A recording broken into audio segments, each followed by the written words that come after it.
自心。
Hunger and virtue out of affection for the sake of this assembly and all living beings. Please learn the wonderful Tao will to teach us how to be suffering, attentive, and perseverant, and quickly realize hunger.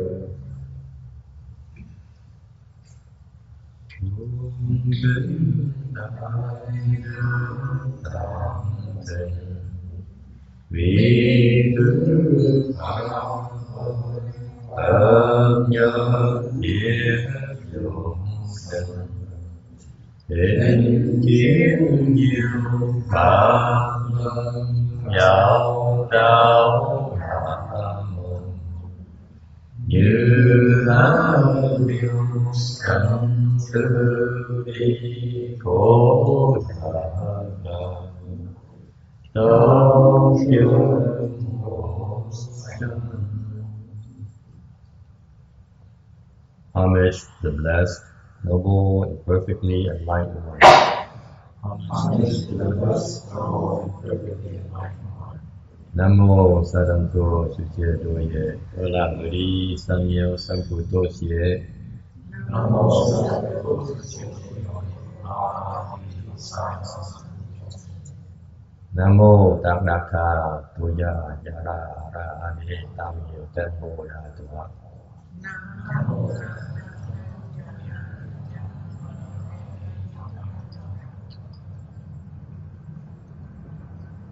The unsurpassed, deep, profound, subtle, wonderful God, 100,000 millions is difficult to encounter. Now that I found receive and holding within my sight and hearing, I vow to fathom the best come one's true natural being. Vô thượng thâm thâm bí nhiều pháp vạn thiên vạn kiếp năng tạo ngộ ngã kim kiến văn đăng thọ trì nguyện dạy Như Lai chân tận nhiên. All Buddhas and Bodhisattvas, Earth Store Bodhisattva, Venerable Shen Hoa, Venerable Bhikshuni, all good advisors, Amito Phổ, Chư Phật Bồ Tát, thưa Địa Tạng Bồ Tát, thưa Tiên Hóa, thưa Chư Sư Cô, thưa quý vị trên trí thức, anh Di Đà Phật.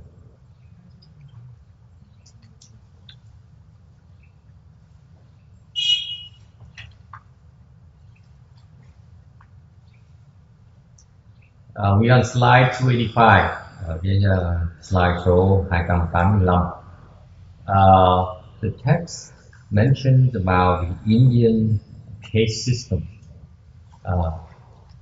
Bên Ấn Độ có cái gia cấp khác nhau, 4 loại gia cấp. Đầu tiên hết là tình hành, thứ nhì là sắc đến lời, thứ ba là thể xa, thứ tư là túc đà la. Four groups, four brackets of social statuses. The first one is Brahmins, or the pure caste. Brahmin stands for purity. And the second class is Kshatriyas, or is a warrior class. And third one is Vaishyas, which is the merchant class. People who have to work for a living. Therefore, they're not as high class as the rest of us. The higher upper two classes. And the fourth one is the Chandalas, or the really lowest class, the butchers and the people of more servile. Okay. Cái tình hành là cái chủng tộc mà về những người tu hành, họ được coi trọng là cao nhất trong tầng lớp xã hội, tại vì họ tu cái tình hành, okay, được tôn trọng nhất. Sau cái dòng sắc đế lợi, cái dòng vương chủng hoàng tộc đó, là họ làm cầm quyền của xã hội, họ người cầm quyền. Okay. Cái dòng thương gia, cái dòng phải làm việc. Ngày xưa mình có tiền, mình đâu cần làm việc đâu, mình giàu có không cần làm việc, thành ra họ phải thừa cái dòng này là cái hạng người phải cần làm việc, nhưng mà là thương gia.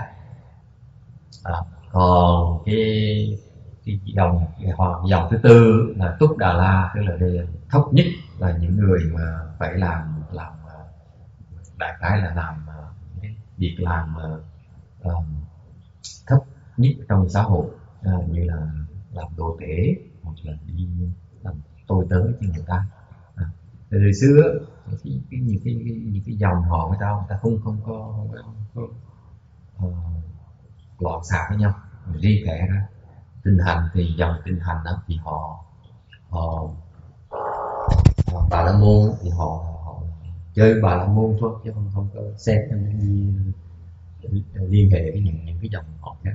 So back then the uppercase and lowercase do not mix.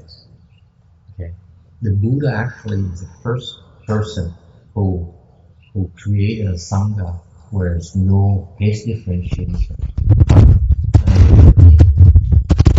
Trong lịch sử của mọi người mà tạo ra một cái tăng đồ, một cái nhóm tu hành mà không có phân biệt.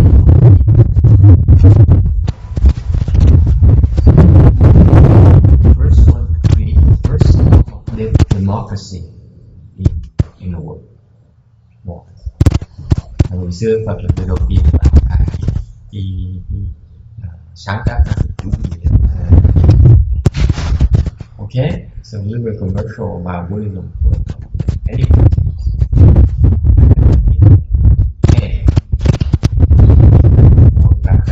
The social status is very important. You go by lineage.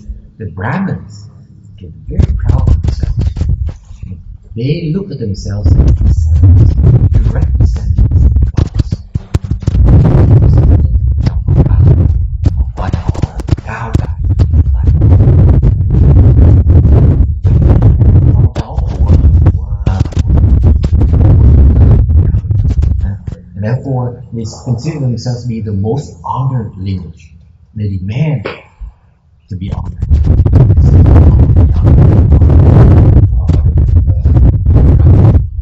In fact, they believe that upon the end of their lives, they will be born into the Brahmanas. Họ tin rằng họ sau khi họ kết thúc đời của loài người họ sẽ được sinh vào cái dòng sinh lên cõi trời Phạm Thiên. Okay, so they think themselves pretty special. Okay, really a god of life. So such a Brahmin came and saw the Buddha and said, you know, what about you Buddhists? What's this thing about Buddhism you're creating? See, Brahmin is the way to go because we are the most honored.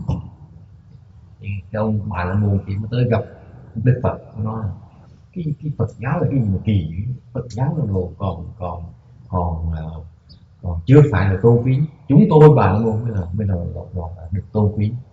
And the Buddha said, you know, in Buddhism, let me tell you something. Phật mới giảng cho người Bà La Môn biết. Giving is a foundation of cultivation. See, the Brahmins pride themselves on knowing how to cultivate. They're the true cultivators. Okay? So the Buddha explained to them, in terms of true cultivation, giving must be the foundation for all kinds of true cultivation. Any kind of true cultivation.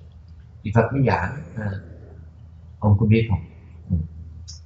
Quý vị là người tu hành chân chính, nhưng đều trong cái Phật giáo chúng tôi, cái tu hành, cái ân bạn tu hành là phải bố thí. Từ Phật nói khéo, quý vị biết bố thí, quý vị đâu có bố thí, quý vị đâu biết tu đâu. Therefore, in other words, the Buddha is reproaching them, saying, you Brahmin think too much of yourselves. You think yourselves as great cultivators, and you don't know how to cultivate because you don't give, you don't practice giving. Okay, that's the Buddha, unlike most of us, has a rather gentle way of reproaching people who are too high on themselves. Okay, and in fact, as far as Buddhism is concerned, giving and doing good are the basis for a great class. Thì ra trong Phật giáo mình, cái bố thí và cái làm thiện, làm tốt, làm thiện là nó giúp mình, nó tạo là cái căn bản của một cái giai cấp mà quý. Okay. And in Buddhism, you get honored. You're honored from giving and from goodness, not from birth. You earn it. Trong Phật giáo mình được tôn quý là mình hành động, mình bố thí, mình hành thiện, mình làm việc thiện, chứ không phải vì mình sinh vào cái dòng gọi tôn quý, mình thành tôn quý.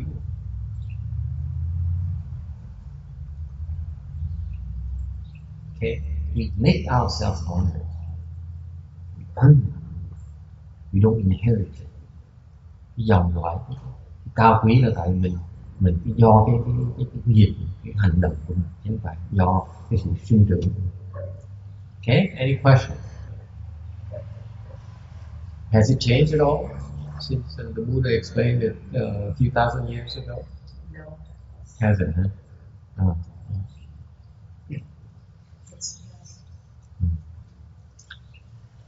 That's why they didn't last in India when I was correct.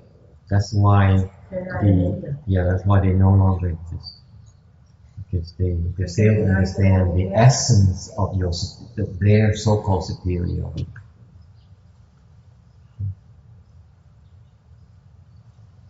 Bởi vì cái dòng dõi Ba La Môn là họ cần phải biến mất, là tại vì họ không có hiểu được cái căn bản của cái tôn quý. Poison 287. Poisonless placed his palms together respectfully and told the Bodhisattva, "Please, Holy One, return to your original dwelling. Do not be worried or sorrowful. For the offense-laden woman Yue Bibi was born in the heavens 3 days ago. It is said that she received the benefit of the meritorious deeds performed by a filial child, who for her mother's sake practiced giving at the stupas and temples of enlightenment flower samadhi self-mastery." King verse 21. Not only has the Bodhisattva's mother obtained release from hell, but also all those people in the Avicii on that day attained to bliss and were reborn together with her. When the ghost king was finished speaking, he withdrew with palms still respectfully joined.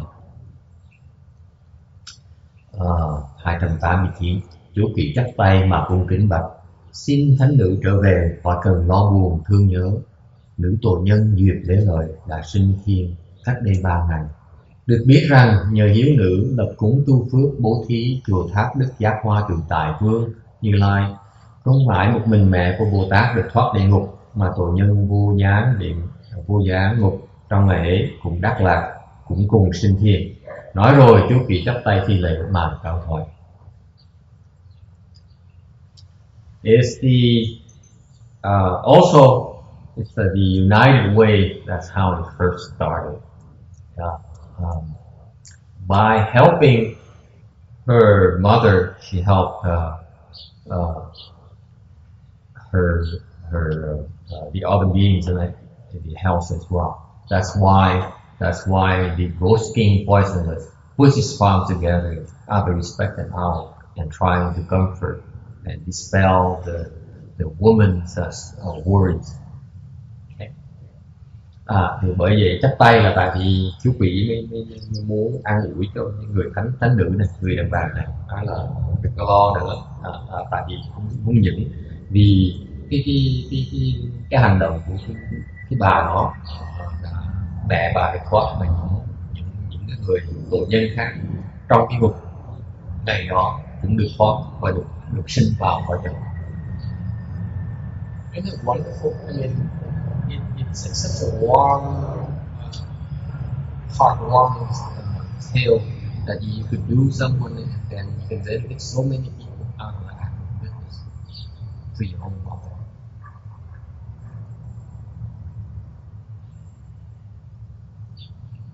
That's the moral here.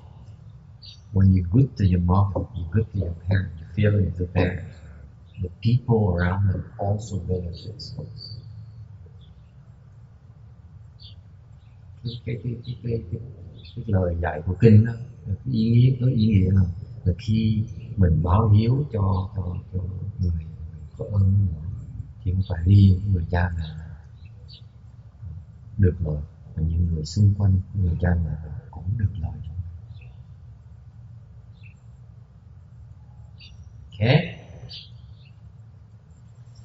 291.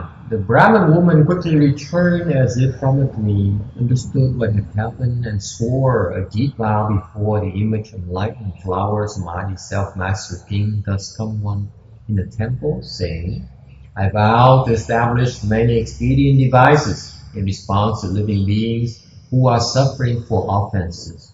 Until the end of future aeon, I shall cause those beings to obtain liberation. 293 Ba La Môn liền trong một trở về ngộ việc này rồi tức khắc đến trước hình tượng của Đức Giác Hoa Tự Tại Vương Như Lai trong tháp mà lập hoằng thiện nguyện. Nguyện tận vì lai kiếp nếu có nghiệp khổ chúng sanh rộng tạo phương tiện mà làm giúp giải thoát. 294. So she quickly returned because to her house, returned from her dream to her house because she does not belong there. The hell is not for her. Trở về ngay lập tức là tại vì chỗ đó, chỗ địa ngục là chỗ của cái người nữ nhân, người thánh nhân này. And thanks to the Buddha's power, she understood what happened. Nhờ Phật lực mà cái người này ngộ được cái hiểu được cái chuyện này, hiểu rằng không phải là một cái mơ, không phải là giấc mơ của sự thật. So she realized it's not a dream, it's really what happened. Okay. Therefore, for the first time in her cultivation, đây là lần đầu tiên trong cái việc tu hành của người Bồ Tát này là she made a vow, a deep vow, hoằng lập cái hoằng thiện nguyện. That is endless, vô tận, cái nguyện nó vô tận. Okay. Question.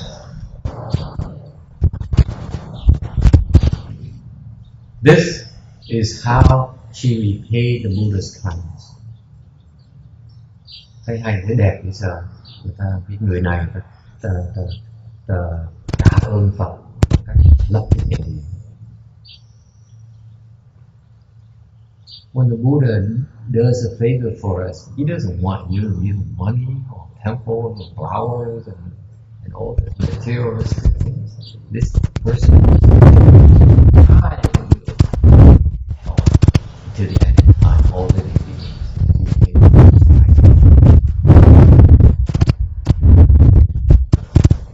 Hay chỗ này là người lập cái nguyện là tới tận vị lai, tới hết cái thời gian trong tương lai vô tận là tôi sẽ giúp Phật tốt.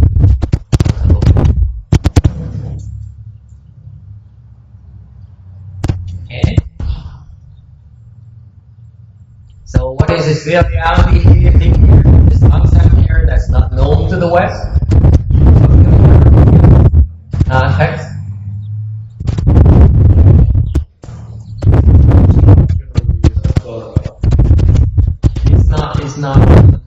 It is not a concept that's known to the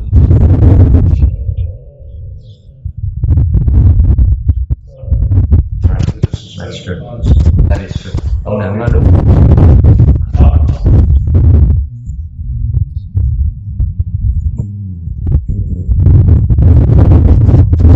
Người ta bao nhiêu quan niệm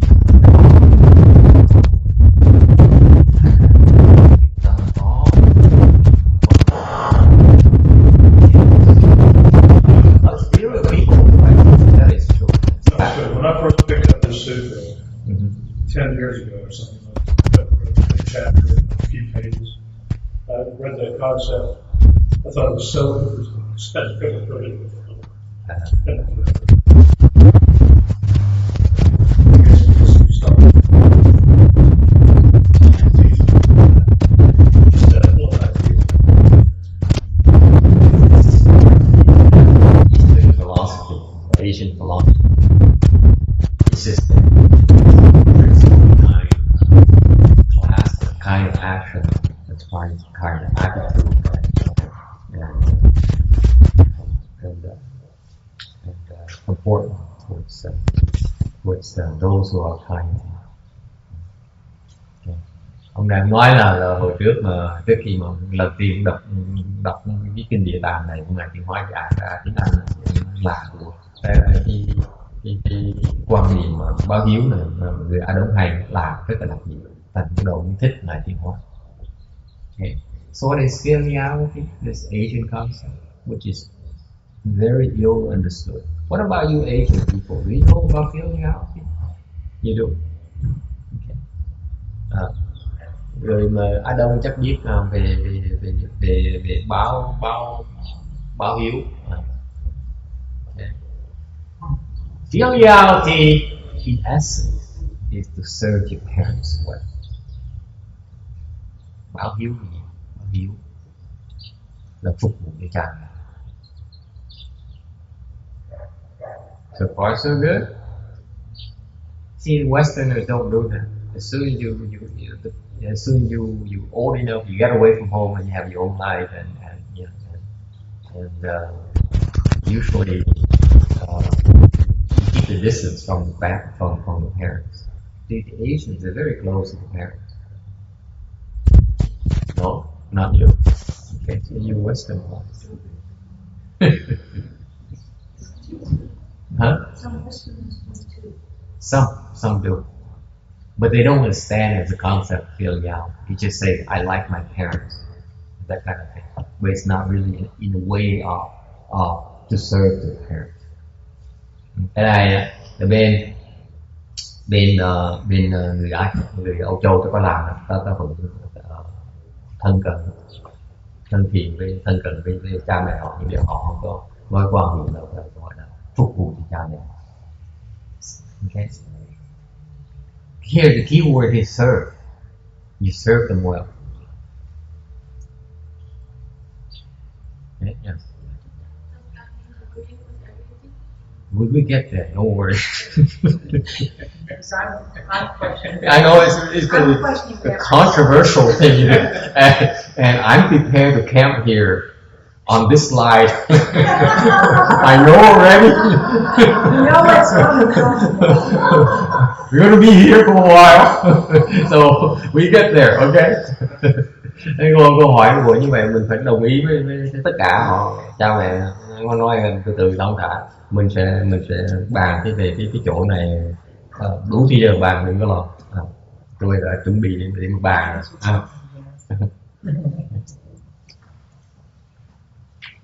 Because actually even in the Oriental, the concept of filiality is not that well known either. It isn't. Okay, the parents explain to you differently than the children. Bên Á Châu mình cái quan niệm về báo hiếu nó cũng ít người hiểu. Hỏi cha mẹ thì họ giảng một cách khác, hỏi con cái họ giảng cách khác, họ hiểu cách khác, mọi người hiểu một cách. Okay, so for today we'll try to talk it out so that no stone is unturned. Okay, we hear from both sides. How's that? We have older people as well as younger people, so we discuss both perspectives. Ngày nay có cơ hội đây, có người trẻ, có người lớn tuổi cũng có, thì mình bàn tán cái chuyện báo hiếu này cho nó rõ ràng. Alright, sounds good?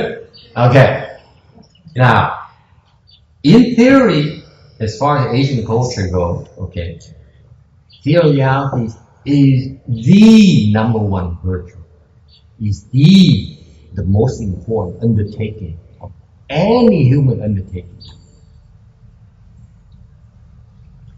Về cái Á Châu, cái văn hóa Á Châu mình là cái báo hiếu, okay, là cái việc đầu tiên quan trọng nhất phải làm. Okay, so far so good. Okay, now, and when you have a well-meaning mind towards your parents, that is sincerity.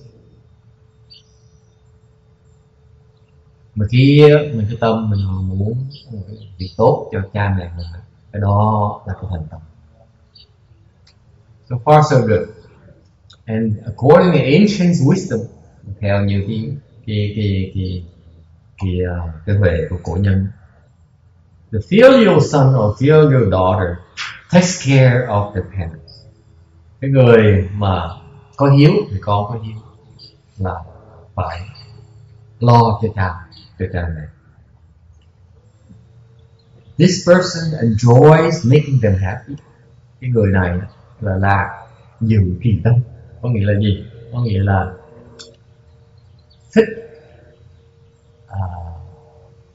thích làm cho cha mẹ mình vui vẻ, sung sướng, hạnh phúc. Okay?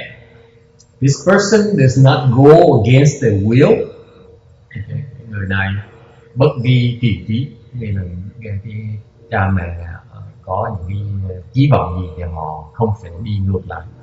Are you still with us, Danny?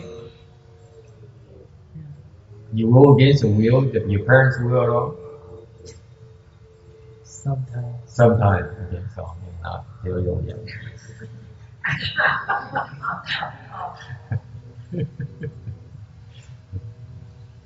Mới hỏi ông này, hỏi ông này ông chuyên môn cãi, ông nhất ông cha thích cãi đó, ông làm sợ còn má. And this person makes their sleep and the meals peaceful. Cái người này là làm cho cái giấc ngủ của cha mẹ và những cái món ăn được an lành. So far so good. Any questions? Okay. I open the floor for discussions. Now, that's theory, right? Đây là lý thuyết. Okay. Đây là cổ nhân dạy nhưng mà tôi dạy. Okay. See, this is my fault. First of all, okay. I already repeated what the ancient wisdom is. Okay. Everyone is grinning right now. Okay. Now, tôi chỉ nhắc lặp lại cái lời của cổ nhân thôi, chứ không phải là cái này là lời của tôi. Okay, so what do you say? What do you think? Agree or disagree? Yeah. Thầy nếu mà ba lời cổ nhân dạy thì con xét biết các con có hiếu rồi tự nhiên cha mẹ nuôi nói lớn đi vô chùa rồi cái gì không có một dịch gì đâu. Okay, so you say according, nói từ từ. So the left home person was the first one to respond. She says that then according this criteria, then I'm not failure at all because as soon as I grew up, I left my parents and I became a nun. Okay, còn gì nữa? Thì nói trong đó là phục vụ cha mẹ thì con. Oh, okay. So she didn't take care of her parents, therefore she's not filial. What do you think? Yes. Sometimes when you do take care of your parents, what you think will make them happy, or you think that you're doing whatever to make them happy and provide all the meal as well as the sleep, according to your own opinion. And sometimes they're not appreciated by the parents because they might have different view of it. Thế mình tưởng mình làm cha mẹ vui lòng, lo cho cha mẹ, làm cho họ vui vẻ, nói những lời lọt tai, im tai, nào lo cho thức ăn, giấc ngủ, nhưng đều chưa chắc họ đồng ý, chưa chắc họ sung sướng, chưa chắc họ đồng ý là mình làm họ sung sướng. Yes. About a month ago, Danny asked you the question about what happens if your parents like smoking or taking, intoxicants, and then you said you're going to address it when we talk about filial. So I was wondering. Did I really? Yeah, you said when we get to this chapter. So it just dawned on me that you need to address it was a sales pitch, and I remember that. You remember that? Yes. I have witnesses. See, it just came to me. It's like somebody told me to ask you. Thanks a lot. I thought I would dance around the issue and people will forget. But we didn't. When you with somebody. Okay. So what do you think? Yes? Master? Yeah. I'd like to say one thing when you leave home and go like Shuni did, that's a sacrifice and the parents should appreciate that, and she can do so much for them in being a big Shuni. By being a big Shuni, then she can out in the world if she wants to do that. Like what? Well, she can be praying for them. She can be offering for them all the time while she's a big Shuni. Nhưng mà nói là khi mình xuất gia, nghe có hiểu không? Chỉ có phân nữa chứ không có trọng điểm. Xuất gia thì mình có thể giúp đỡ cái cha mẹ lo cho cha mẹ cách với tư cách người xuất gia, mà cái cách mình lo nó còn quan trọng, nó còn lợi ích hơn là mình lo trong cái phần thực chất. Okay. Yes. Anyone else? I'd like to know, is this a from birth to death commitment? Well, Or is there an age limit where where you would step in at a certain age of your parent that to care for them? There are parents that will not allow their children to care for them. They care for their children. You don't care for them. And there's an attitude there that you will not care for your mother or your father. They are totally independent. You are the child. They'll do for you. So that's why the question is there, like when they get to the point where they're no longer capable of caring for themselves, is that when this really kicks in? Or is this a lifetime commitment? What do you think? No. I think it's a lifetime commitment. When they don't want you to take care of them, doesn't mean that you're going to stay away. That means that you don't have to physically take care of them, but you could also, come and visit or do something that makes them happy is also part of taking care of them. Đấy. Nghe vậy hả? Nghe dễ mà. Yes. What else? Yeah. I think there's a commitment, and it may not be their whole lifetime, but you are committed to your parents to respect them and do for them when they need help. And most modern parents they don't want their children to meddle or do anything until they need it.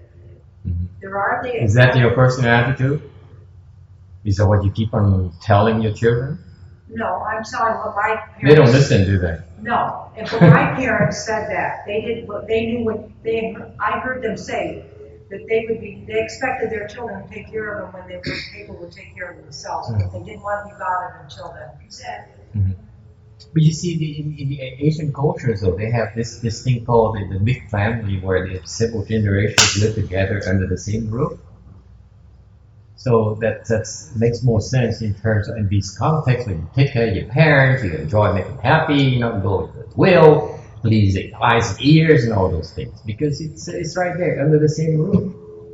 It's not the same situation here. Western culture is not like that. But it isn't always the case of the child wants to move out, but they are expected to move out. They're expected to move out. Yes. Okay.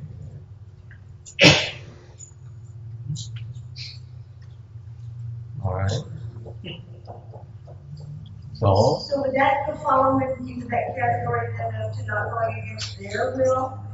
If they want you to not meddle and to move out, then that's their will, so you will conform to that? I don't know. What do you think? Is that what you can they hear or what? The online people cannot. Online people can't hear. Yeah. Oh, you see, this is why we have microphone.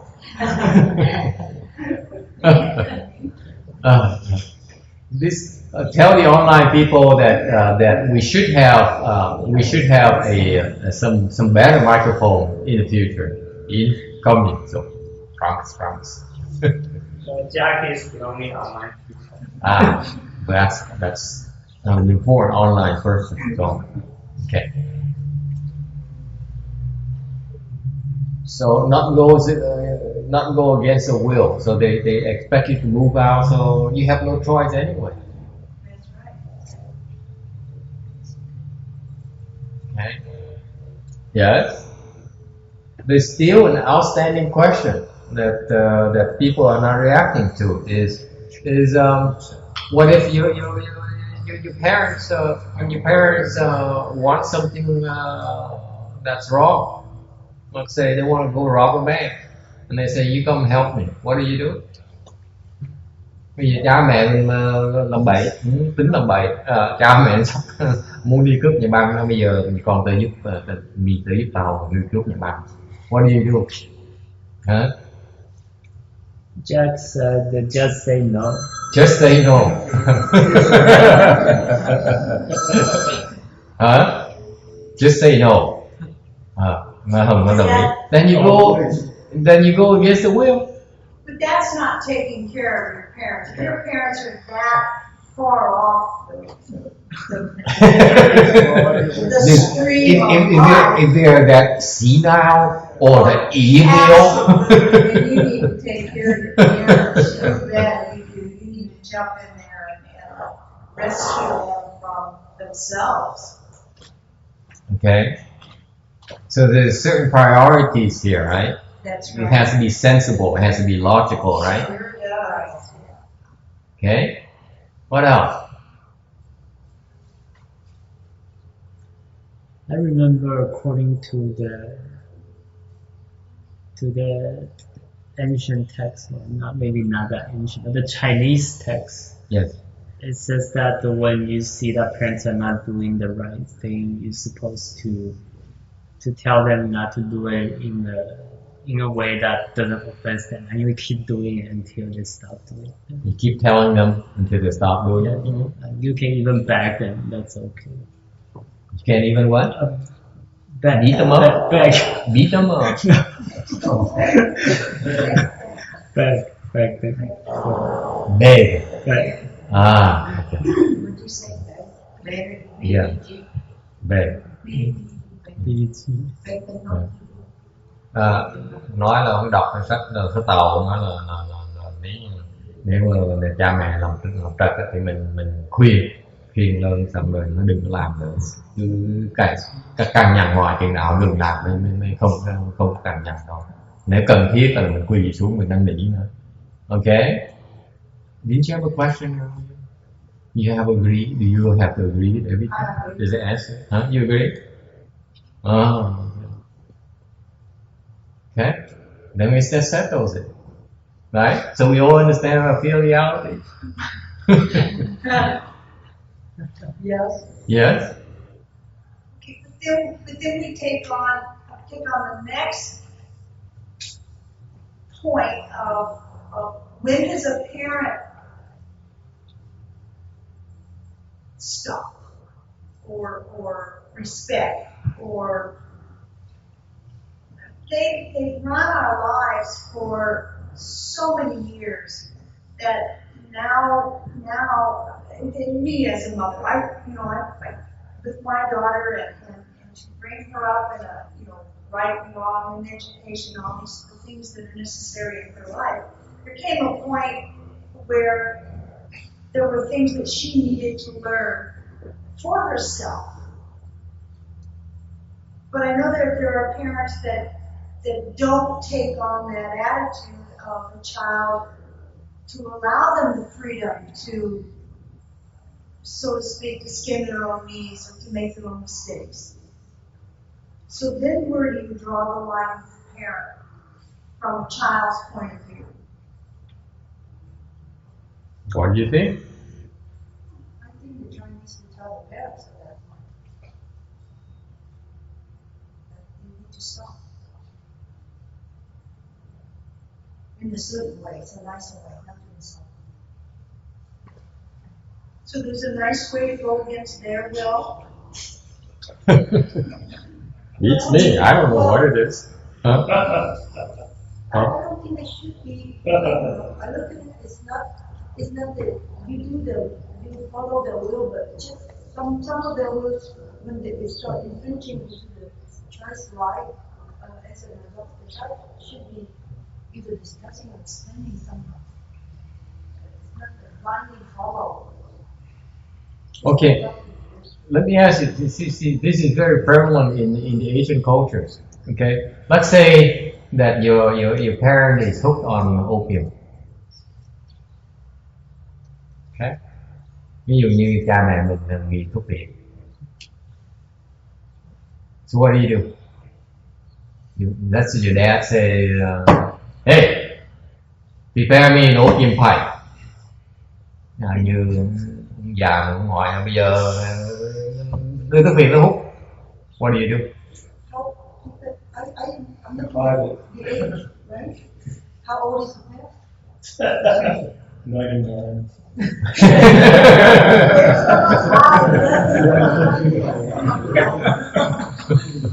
Yeah, 60 going 99, yes. This is, let's say your parent, 60-year-old man wants a pipe of opium. What do? I'm not fixing it for him. You're not fixing it. Not even to your own dad, for your own dad. No, I can't do it. Why I know not? the answer, so I can't answer. I already read that story. Me too. I just couldn't, it's not good for you. Well, you don't know you better ask me because it's the part, the untold part. I'm gonna come. I only read the part that's The untold part yet. Because I haven't told the rest of the story yet. Yes. So you wouldn't do it. No, I can't do it. You wouldn't do it. You want Who would do it? Okay. Who would give your father a pipe of opium? You would. Oh, excuse me. Why would you give your father a pipe of opium? Why would you do it? He's addicted. Why would you?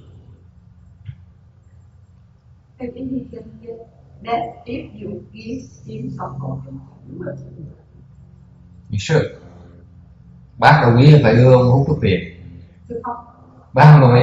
Nhưng mà có cái điều là con sẽ kiếm một cái người để một sự tâm để tập nghĩa cho ông, một bác sĩ cả cho ông hơn là trả lời không thì sợ ông chết. Tại vì ông có một dự án trả lời không có làm gì cho chết. Và mình phải tìm một người để So what she does is she would give her father opium and then immediately call her doctor and say, hey, doc, come over because I don't want bad thing to happen to my father. Yeah, it's one thing. It's not a matter of whether I like it or not. It's not my business whether I like what you're doing or not. Okay. There's an addiction here. There's something. There's a sickness that's going on, an illness that's going on. Right. That you don't just take a person that's addicted to opium and just snap them right off of it and say, okay, you can't have that anymore. Or I'm not gonna, I didn't say that. house or you don't just. It isn't. I Okay. didn't say You that. can kill them. Okay. I didn't say that. I just wouldn't give it to him. He can have it, yeah, but I'm not fixing it and giving it to him. Okay? There's a difference there. So what you do is you're not taking care of your father. You don't making him happy. You're going against his will. You are not using the ears and the eyes, and you sure are not helping with the sleep and the meals. There's more than just making a pipe for him. There's also, like she said, there's getting him help, calling your doctor, or getting him into some kind of rehab or something to offer him some kind of assistance. Because again, there's an illness we're talking about here. So you would give it. Pleasure for this might is a real illness. It's an addiction, I understand. Absolutely. I understand.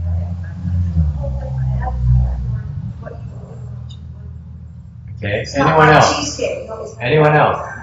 I would want you to know. Nghe hiểu.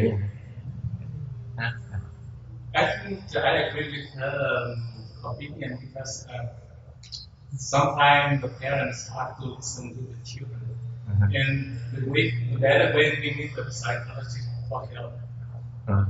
Get professional help. Yeah. Okay. In some cases, like not serious, like some parents they want children have to become a lawyer or doctor, but the children in case they want to be nun or monk. Yeah. So What's wrong? how do we fix this problem? I agree.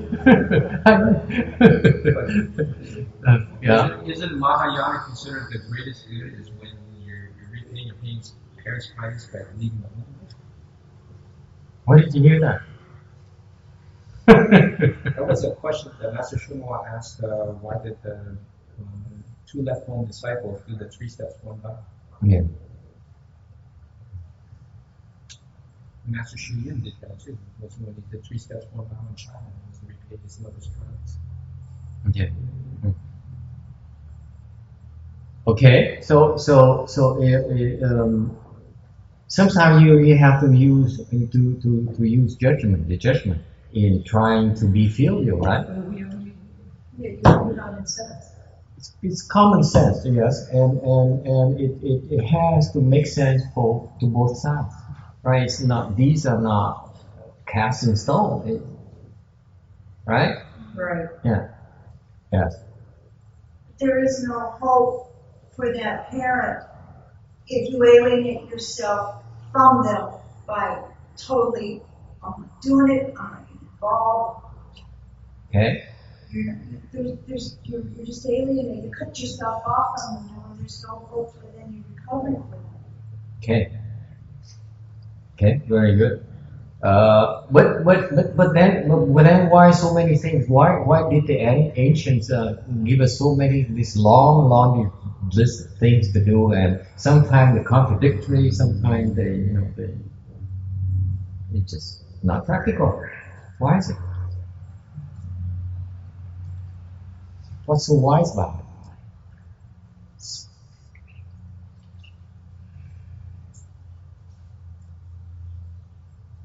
Yes. See, everyone's quiet.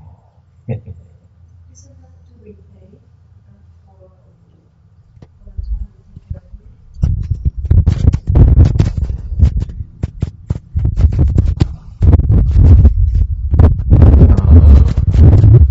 But does it mean that you have to give them a pipe of opium when they ask for it? Or does it mean you have to go and let's say they want to eat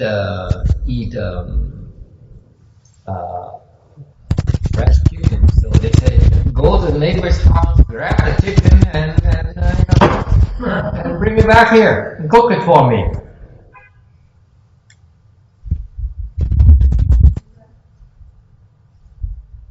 So how do you resolve the conflict here about these various things? This gentleman was talking about parents expecting their children to go to become a doctor, a lawyer, engineer. Some children, because they're filial, they'll go to school, become a doctor, and then after that, they say, okay, I did what you asked me. I'm going back to school and go to school and learn what I wanted. We've seen that. Okay. Yeah, it happens quite often. Sure. But how do we deal with it when we meet us problem? How do we deal between the children and parents? How do they Resolve the conflict of interest? Yeah. How do you deal with it? You are parents. I never had children, so I wouldn't know. Yes. You look for an expedient. Yes, like what? Like going back to what Linda's saying about preparing the opium pipe. That could be an expedient for a temporary period of time to get them over that acute crisis and then work it into a way to rehab and do something else. You're getting closer to what we're at. Okay. Yes. Yes. I'll ask Master for help. What Master used to say that there are some things that beyond other things for power that we don't have, like medicine, Buddha, and hope, and salvation, and those powers to help. Okay. Then let me ask. Yes. Well, I was going to say to the very first one that we serve our parents well. Serving our parents well doesn't mean just giving in to every whim or every idea that they may have, good or bad. Right. But there are Everyone agrees with that, right? I mean, it's common sense here. You can't help them hurt themselves. Okay? You should not help them hurt themselves. Right? All right. So I think I want to quote Randy here. So, what's your story about the opium pipe? Why did you read about that? I read that the father asked the son to get opium, and he did that. And he was so filial that when he prepared the pipe, the father smoked it, fell asleep, and then when he woke, he found his son was still standing at his bedside, waiting for his next command. And the father felt so deep remorse, seeing that his son was so filial that it turned him around. That basically he quit smoking opium. No, don't worry about that. How do you remember? Yeah, that's a long time ago. Yeah, this is a kind of obscure thing because this is one of those myths about filiality in the Chinese culture. This refers to filial son and wife. Am I correct?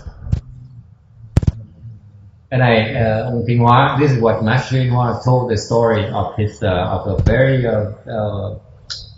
known person in his time. Thời này Tinh Hóa có người rất nổi tiếng là có hiếu. Nổi tiếng ở độ ta gọi ông là Hiếu Tử Vương. Ông họ Vương, ông gọi là Hiếu Tử Vương. Okay. It is called filial son Wang because he's that famous. He's known throughout the area as the most filial person, example, paragon of filiality. Okay, and this person is so filial to his parents that when he was younger, he took care of his parents, enjoy making them happy, not go against their will, please their ears and their eyes, make their sleep and meal peaceful. Okay, có hiếu đến độ mà làm hết tất cả là lạc dự kỳ tâm bất vi kỳ ký lạc gì một ba kỳ tập đơn đủ thứ hết, mấy cái nào cũng làm hết. Lúc kẻ nó làm như vậy hiếu, bởi vì ông ấy nổi tiếng là có hiếu. That's why he was so famous to be such a filial son. Okay, and his father happened to be addicted in opium, which is a common thing back then. Cái thời xưa bên Tàu mấy người ta nghiện thuốc phiện nhiều. Okay, so his father would ask him to give him a pipe, prepare a pipe of opium. That's what you do when your husband asks you for a pipe of opium. That's what you do. You have the pipe of opium, give it to the husband or your father. Okay. Hồi xưa thế nhưng mà người chồng hỏi người vợ là vợ phải sửa soạn cái điếu thuốc phiện, đưa người chồng đưa người cha đưa người mẹ. Okay, so he was known to do that. He would never go against his father's will, and he would give the opium pipe and stand there and wait for him, and then he would finish smoking. Okay, and then he would wake up and he'd pass out with the opium. He passed from opium, and then he wakes up and he sees his son still there waiting to give him next pipe of opium, prepare next pipe of opium.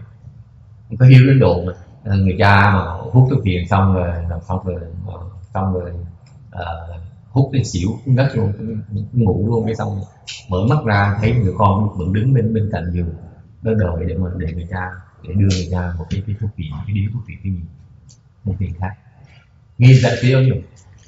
Okay, this is it, folks. This is the paragon of filiality. Okay, even though it's a good harm that his father's, that his filial son wife would not go against his father's will. Okay, what do you think? And I give you a tip right now.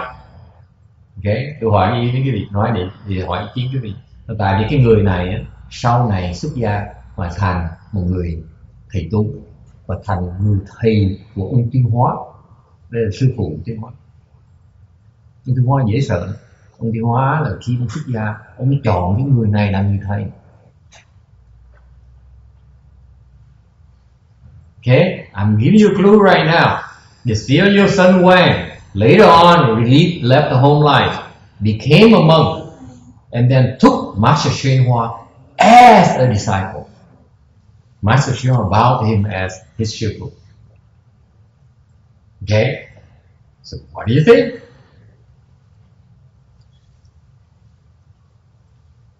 You agree or not? He still doesn't agree. Yes. Talking about just the opium, but when we were talking about Japan telling you to go eat the chicken and steal a chicken, then that's a different No, that's not a void issue here. I'm talking about opium now. Okay. Even though this person knows that he's giving opium to kill, he's killing his father, he would still give him a type of opium. You agree with that? Have you changed your position now? Have you guys changed your position? I think it's a mindset. What mindset? Because his intention is not killing his father. It's the thing he. Excellent. See, he stole his son. Is it the same thing? Huh?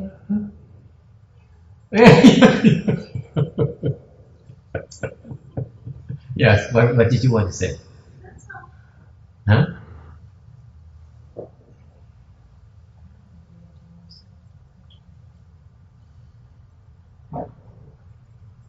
He understands the essence of the principle.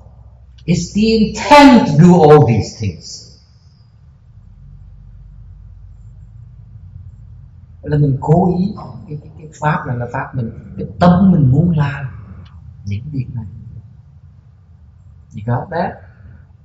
It does not say you have to do it right away, and there's a time limit or so on. Đâu bắt buộc phải làm ngay lập tức đâu, bắt buộc mình phải làm đúng trong thời gian đó.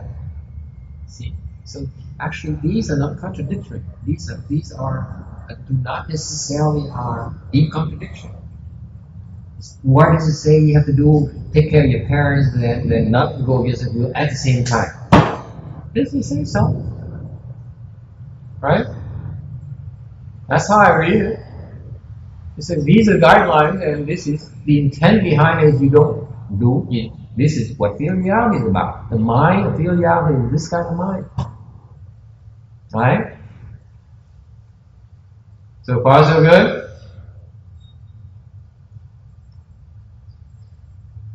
Still my question to you is, do you agree with filial somewhere? Would you give your parents, your father a pipe of opium? And those who would not give those pipe of opium. And those who give the pipe of opium, have you changed your position? Có ai đổi ý chưa?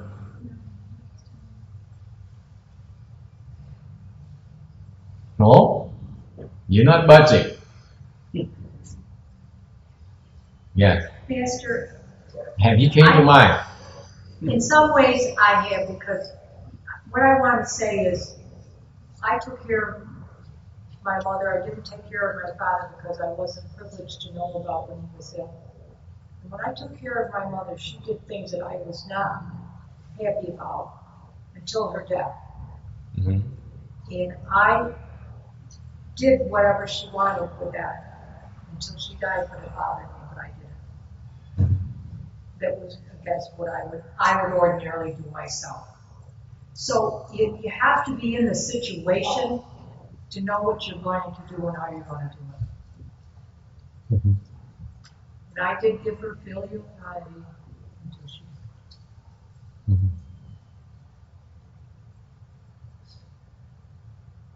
Okay. Anything else? Anyone else? So we understand now? We all agree on the filiality now? Oh well. Hmm?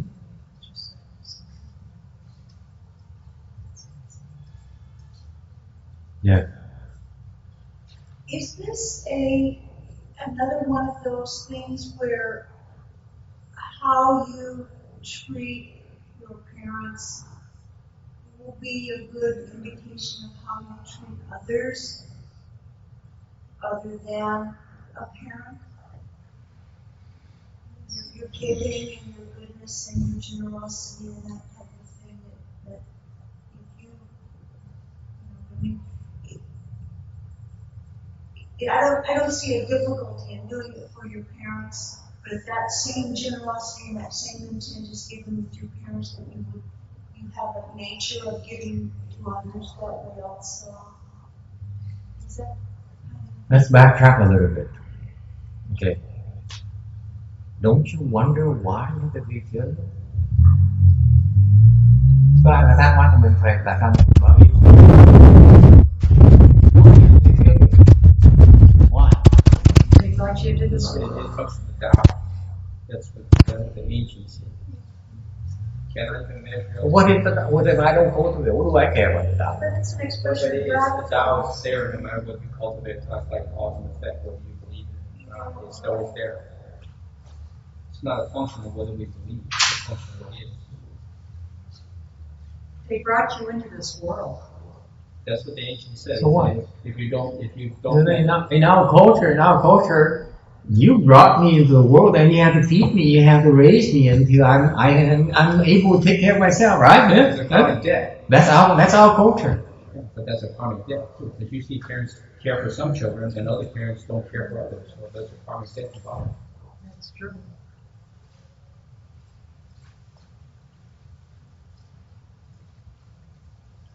Yeah, this is kind of hard to justify because basically it's an act of kindness.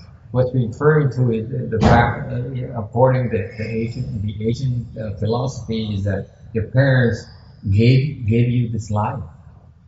It's the first act of kindness in your human life, in this life. Okay.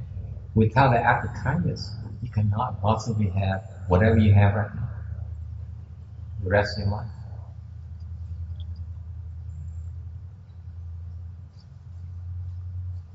Then does it make sense to be theory or not? Yes, question. What if they just own you, don't want to see you? You just stay as far away as possible instead of getting out? Well, even taking care of them, yeah, but you make them happy, you stay away.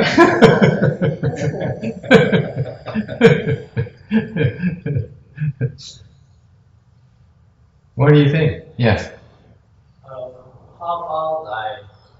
How about children that was being, just being abused, or children that is being left on somebody's door, their parents, or they was conceived that the parent don't want them anymore. I'll ask, what happened then for those?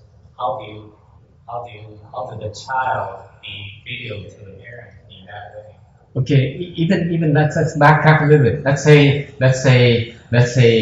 your parents. I gave this example already to some of you. Let's say your parents are drug addicts, and your mother conceived you, and then she gave birth to you and then dropped you and threw you away. Is that the kind of thing? Okay, so they really don't care for you. They never intended to give life to you anyway. Okay, they give birth to you and then they just throw you away and maybe left you at somebody's doorstep or somewhere. I know people like that. I know people who have had parents like that. Yes. Yeah. And they're so lost. They're so longing for that ability to do this because they'll never have it. Okay. It's Really? in red. Really? It's in Even though the parents deserted them. Yeah. Really? Yeah. Once they go through the resentment thing and all that, yeah, they got that. It's there. It's there's everybody there. Does it make sense though? That is and always Does it will be make sense? connected to your parent. Always. Yeah, sure it makes sense. Does it? But there's an answer. Why is that? I don't understand. I know what it is. But the answer to that is people in that situation is you get married and have children, they should shower all the love on their children that they think that they miss in their parents. And somehow that satisfies the desire for the parental love. Because it produces themselves. That's the answer for that.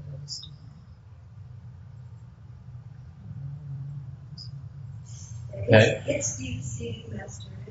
I personally know people like that, and it is deep-seated. Yeah. There's a, why did she leave me? Why did she, why didn't she take care of me? There's all those things that, yes, they go on in their lives with that too. But deep down inside. Do you agree, Jimmy, or not? Does it help or not? I guess in a way that, when the children become the parents, they will see what they miss, and the longing for somebody ever caring for them, a mother or father, they will display that affection back to their children and say it will never happen to their own children.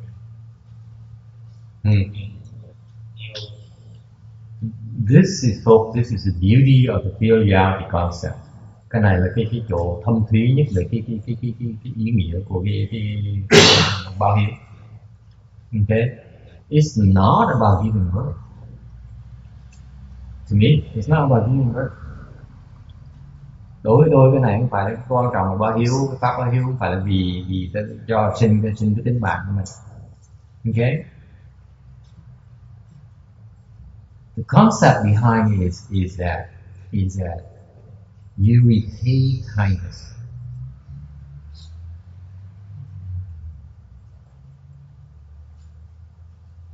Người ta làm ơn cho mình trả cái ơn. That's the depth of the filiality concept in Asia, which the Westerners don't have. You care for your parents because you love them, you like them, you want to take care of them, but it's not based on the fact that you repay kindness. That's Asian, not Western.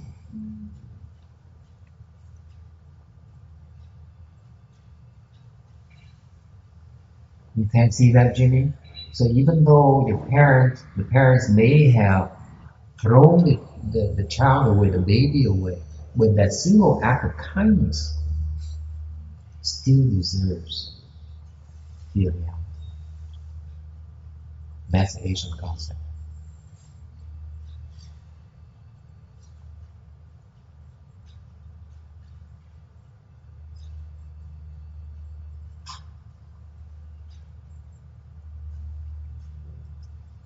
Questions, comments?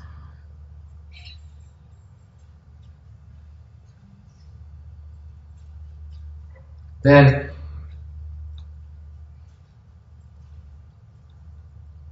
so you all agree that now we talk so far at this point here, you all agree then if with filial sangwang that if the father wants a pipe opium, you would give your father a pipe opium. Yes or no? No? You wouldn't? You would go against the paragon of filiality here? You would go against it. How about you? How about the rest of you? Randy's opinion, he doesn't change his mind once he makes it up. So. Yes, anyone else? Yes. You go against it too? Well, you were the same kind. I tried before. Huh? And then I get beat up. Well, not quite, not any, but you feel like it. Yeah, like by the circumstances, not physically by parents, but just something happened to me. I feel like I was doing the wrong thing. Yeah.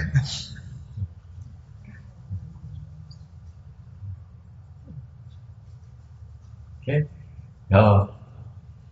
So I have to agree with that. Actually, I have to agree that you really have to use along the line what Randy meant or talked about earlier. Yeah, filiality is not a rigid thing. You have to use expedience. You have to use your wisdom. You have to use your wisdom if your intent is to take care of your parents and to repay the kindness.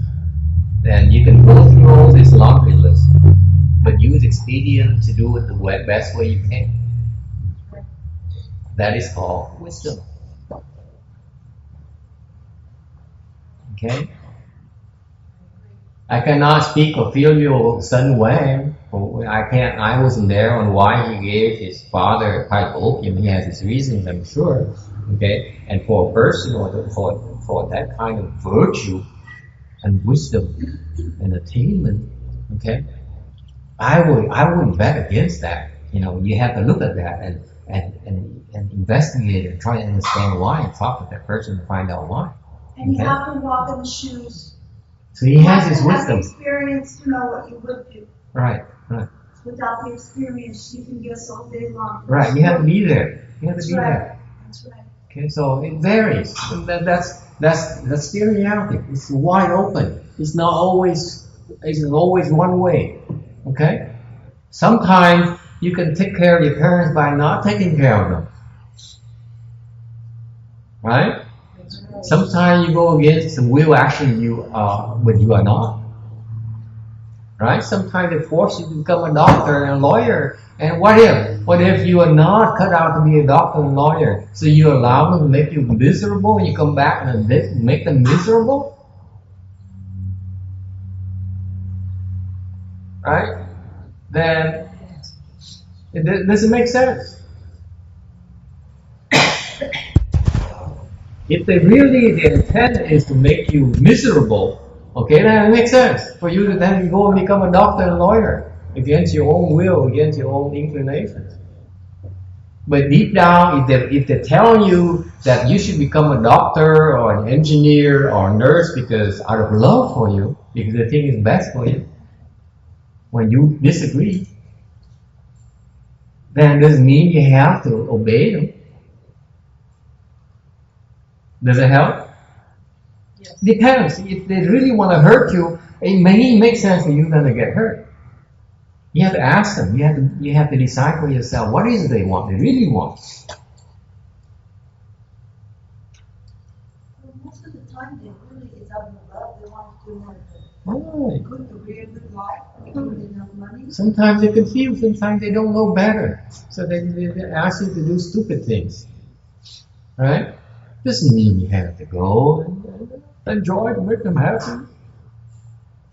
It's being stupid.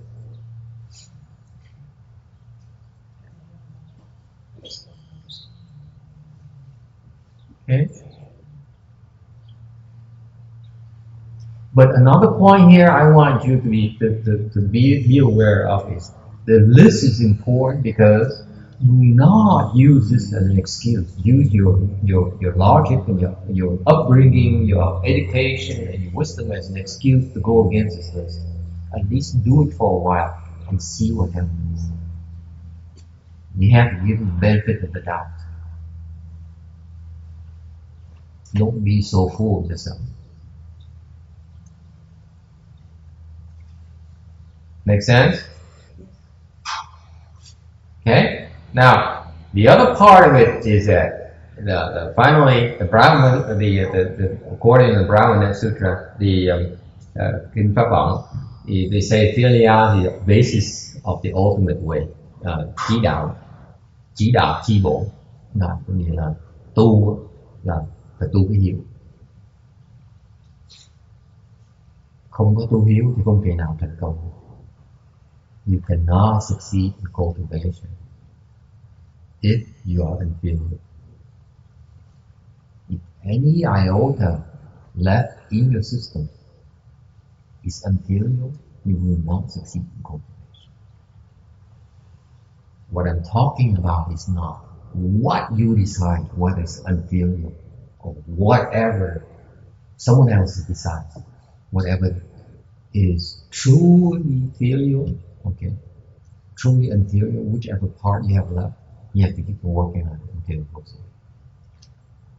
Cái hiếu nó quan trọng không phải là vì sư cô quyết định hay vì tôi quyết định, okay. Mà theo đúng cái nghĩa, cái nghĩa lý nghĩa của cái hiếu. Nếu mà còn một phần nào mất hiếu trong người, tôi cũng làm thôi.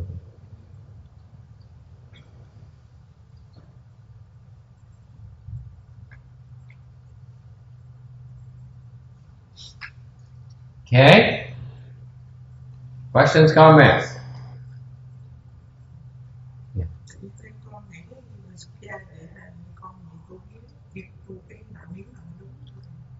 So she asked again, she should bring it back to that for people. I'm trying to avoid it. See, I didn't even comment.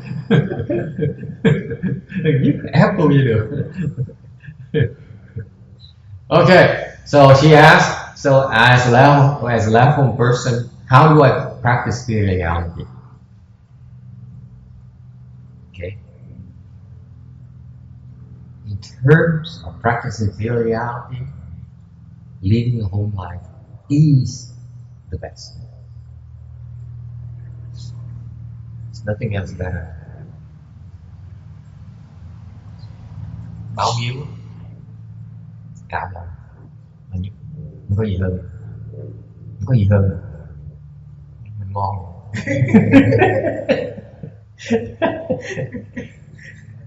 It's truly the most filial act possible is to become a left-home person. Then you pay your filial duties. Yes.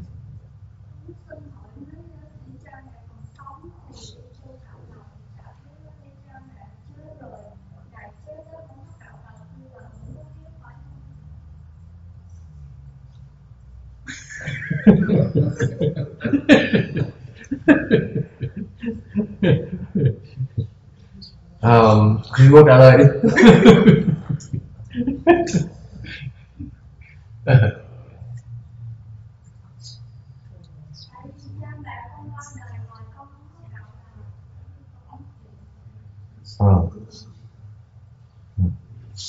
Okay. Share with us, Master, please. What?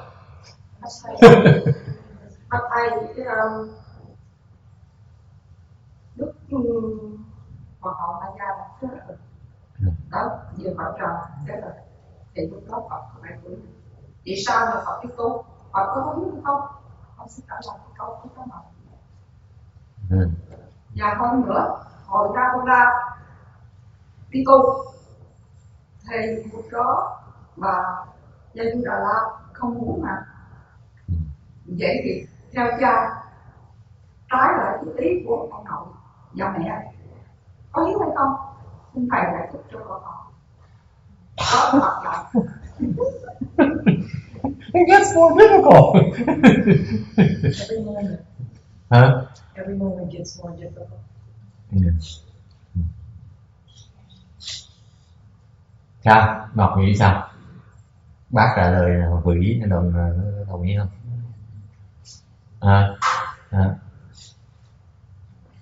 Bác không nói sao, cứ nó nghe nó hiểu đó, không biết tiếng gì.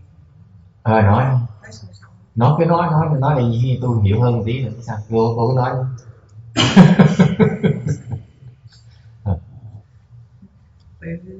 Bác Ngọc cũng nói là khi cha mẹ chết không có cạo đầu, thầy nói là cạo đầu là trả hiếu số 1 nhất. Nên Ngọc nói là hồi cha mẹ chết không có cạo đầu được thì không có hiếu.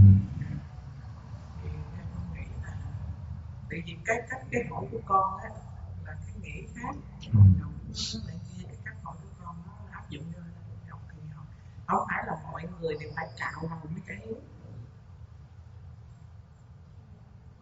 Đã hiểu rồi đó, cái ý con này con nói nhiều đó mà nó hiểu rồi thì chừng thôi.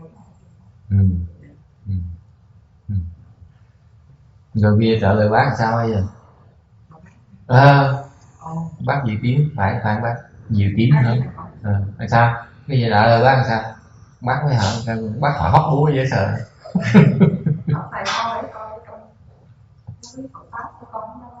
Không, nó giỡn cho sao? Theo con nghĩ thì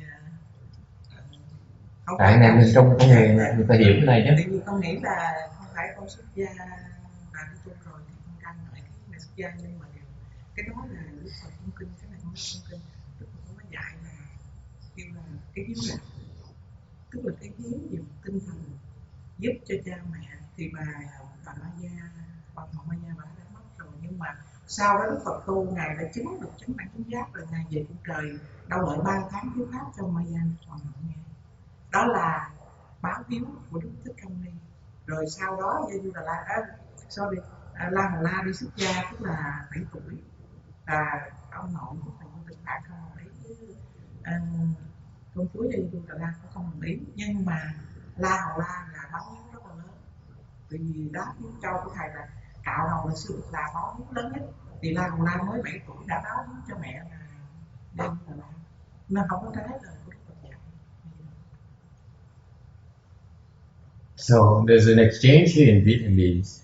He says that the young lady in the back says, when my parents passed away, I did not shave my head. Therefore, I could not perform the most filial act of filial act. So therefore, am I filial? And the Bhikshuni here kindly answered that you don't have to always live a home life to be filial. Okay, and then the lady here then mentioned, what about the case of the Buddha? He shaved his head after his birth mother passed away. Okay, and when and then he left home life to cultivate, and then later on his own son also joined him as a monk against the will of his own mother, meaning Buddha's ex-wife, and the Buddha's father as well, because they were against it, having a son leave the home life.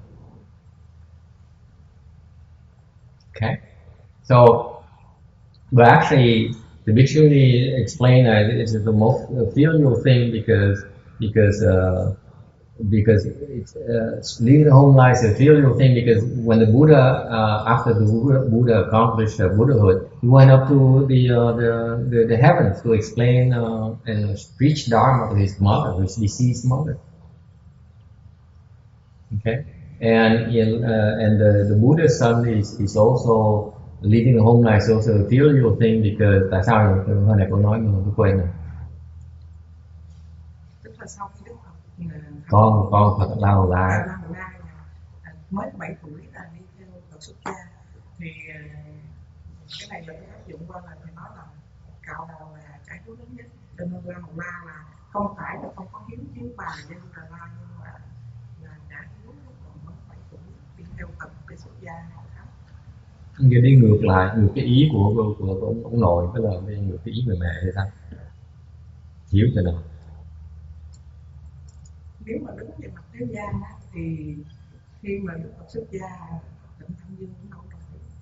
Thật ra là khi ngài đã chứng được đạo quả rồi, thì con nghĩ là đâu là nhận xét được. Con nghĩ là cái này là kêu là có một cái quá khứ, chứ còn hiện tại như 7 tuổi chẳng hiểu, nhưng mà tu để chứng đạo thì mới cả hiếu là hoàn hảo nhất. Còn nếu đứng về mặt thế gian á, thì ông nội sẽ buồn, mẹ cũng buồn, nhưng mà buồn đó là mặt thế gian. Mà nếu mình muốn cho vui về mặt thế gian thì mình sẽ bị cái dòng đời nó cuốn. Thì không thể hiểu được. She understands. You see, she understands a lot more than she comes across. Okay. Leaving a home life is the utmost form of filial piety. Why is that? Because leaving the home life gives you the chances to accomplish your cultivation the quickest. The objective of utmost filiality is to accomplish the way. It's not shaving the head. Okay? Because if you shave your head just to be filial to your parent, you're wrong.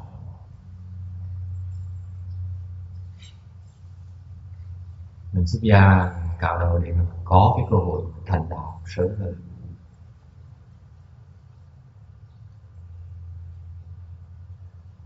Vì vậy mới gọi xuất gia trả hiếu là nhất. Tại cái cơ hội thành đạo là cái cách trả hiếu. Tôi sẽ hiểu trả hiếu quan trọng nhất là mình thành đạo và mình xuất gia. Cái Phật pháp nó đâu có nông cạn như vậy. Mahayana is not that shallow, folks. When they encourage people to lead the home life, not for the sake of shaving your head or becoming a monk or adopting a new hairstyle. Okay? It's the optimal chance to accomplish the way. The best way to accomplish it is to shave your head. Okay? Because so the inherent message behind that is that you shave your head and you give it your all to accomplish the way. That's the best way to fulfill your parents. And as she explained, you accomplish the way and then you go back and you save your parents. That is the reality, isn't it?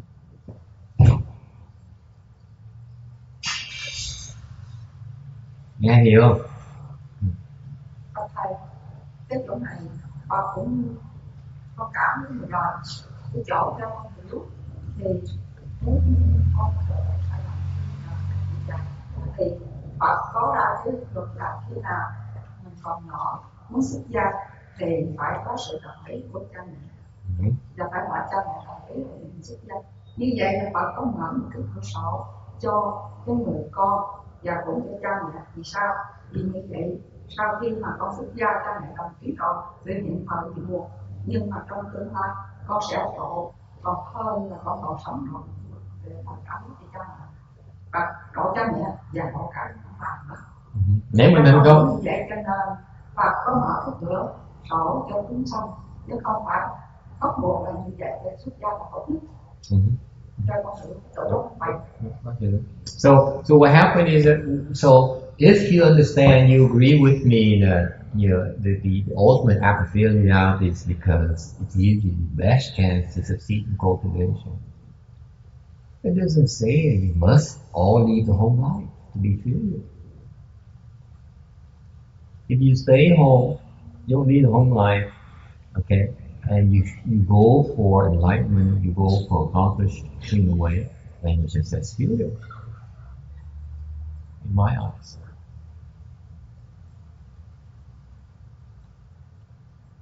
Okay. Nếu như quý vị không xuất gia ở nhà, mới tâm pháp tâm tu, đó cũng là trải hiếu, đó cũng không khác như sự tạo động đối với tôi. Thầy cái chỗ này cũng có Hòa thượng trước khi xuất gia thì Hòa thượng cũng chờ cha mẹ mất bóng rồi cảm hiếu bằng ở cái mộ của mẹ con năm thì xong rồi cũng xuất gia thì đó Hòa thượng cũng thông cảm như chúng sanh vậy và đó Hòa thượng đã làm vậy thôi. Cũng đang trải hiếu, cũng đang không khác gì xuất gia. Nếu mà khi cái tâm hòa thượng như vậy, hòa tâm nói bây giờ thay vì xuất gia bây giờ tôi đợi 2 năm, tôi đợi vài năm nữa khi mà cha mẹ tôi sẽ thuận tiện hơn nên xuất gia. Thì ông đang sống một đời người xuất gia rồi.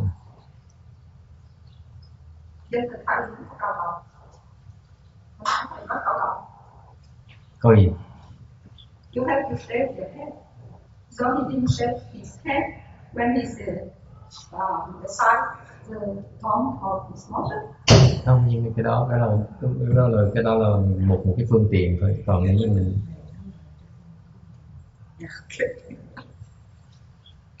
yeah. You say that some people can actually find their way by practicing what they're doing. Suppose we're talking about a case of a physician who's really good. Wouldn't it be more useful to live in this life and help out, save other people's life, than just go shave his head and cultivate? And become a parasite of society? No, I didn't say that. Don't say that. Yeah, good. Yes. Master, is it in some way related to the sutra of the filial piety when Shakyamuni Buddha was explaining to all the Bodhisattva and all the people that were on one of the simply saying that no matter what we do, or no matter how many lives or that we born into this medium will never pay the kindness that our parents have given to us. Yeah. Until we really like you said, we cultivate and we come back and save them from the cycle of life. You have to realize this. If the people who shave what I just explained to you is very clear. The people who shave their head for the sake of shaving their head are not being filial. You shave your head because you can't do anything else. Then you're not being filial.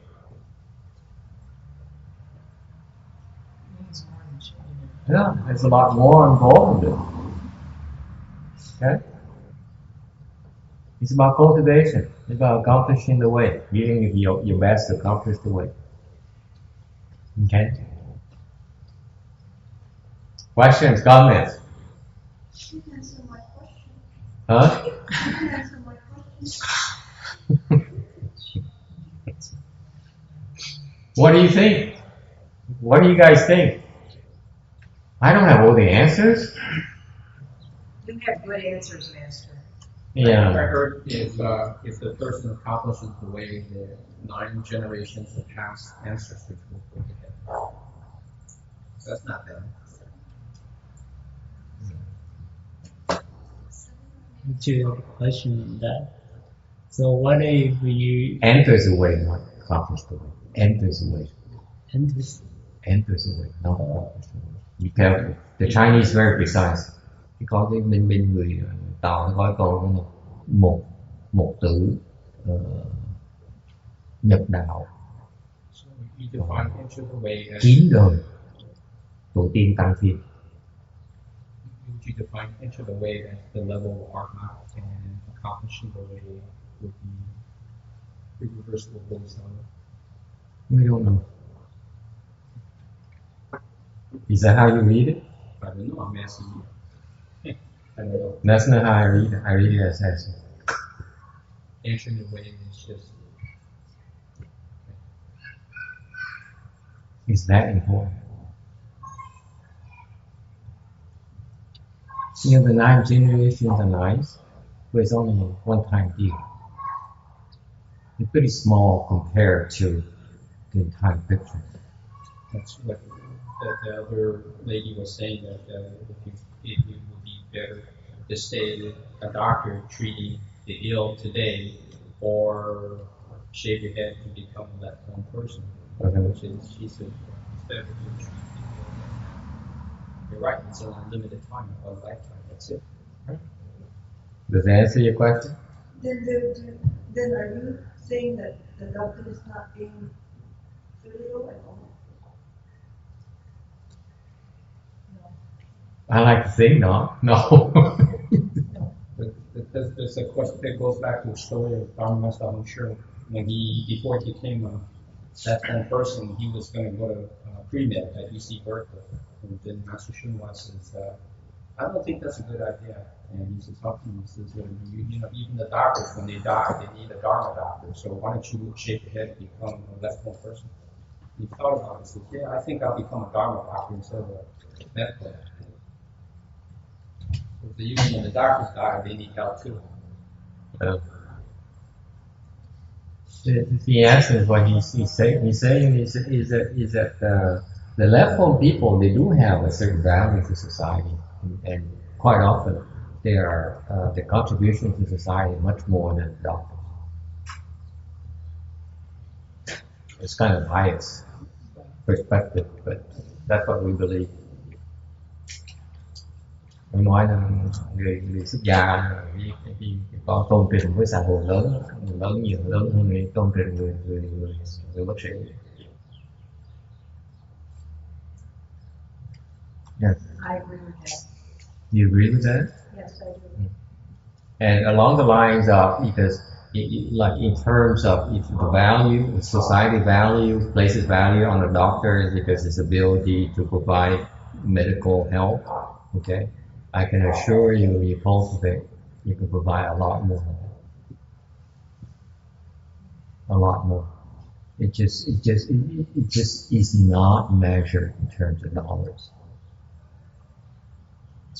But in terms of case per case, help people, being able to help the medical cases, and even things that medical doctors cannot help. Therefore, people can do a lot more. Do a lot more. They can both. Help the doctors and all that, doesn't help. What? So even like being a good doctor and you're teaching other doctors, preparing for the next generation. It's not good. Yes, of course. But then also the monks who teach and the monks of next generation. You also teach as well. Not as many, but many people. You can continue to keep doing that forever, but you're not going to get the same from that as you have. Of course, I see that point. But then if everybody just go and cultivate, then there's nobody else here to help. People just like People will not get sick. If everyone cultivate, no sickness. No people. And no war too. You don't know that. Look at cultures like Tibet, where half the people are left home. I mean, if you think about it, look at Population. Where are they? Bad example. You know, where China, I think that most of the men spend at least 2 years in the monastery before they go to labor. No, it's a different strokes at different cultures. People have different purposes. So you can't compare them. You can't compare apples and oranges. They're all useful. That's the bottom line. Right? I mean, it's not for everyone. Being a doctor is not for everyone. Some people prefer to be an engineer, or some people prefer to be a programmer or something else. And they're just as important. No, what I'm saying is that a specific doctor is really good, that would be filial if he just go ahead and just forget about his career and Absolutely. then he's being unfilial if he just chose the other way. No, he's not either. He's more filial, he shaves his head. Doesn't mean not shaving his head is not being filial. Gradation. Does that answer your question? Yes. We're saying that left people are more filial because they have more chance to maybe bring their parents out of the life cycle of the life view, so they can be devoting themselves in cultivation, so they don't have to come back suffer in the next life. Okay, we going now to next level. That is, okay. So far, filiality here is about taking care of your physical and mental well-being.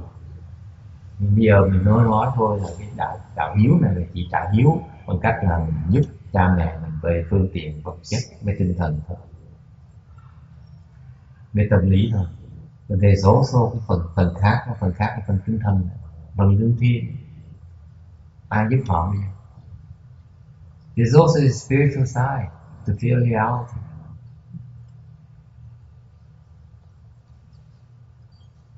Okay. And the other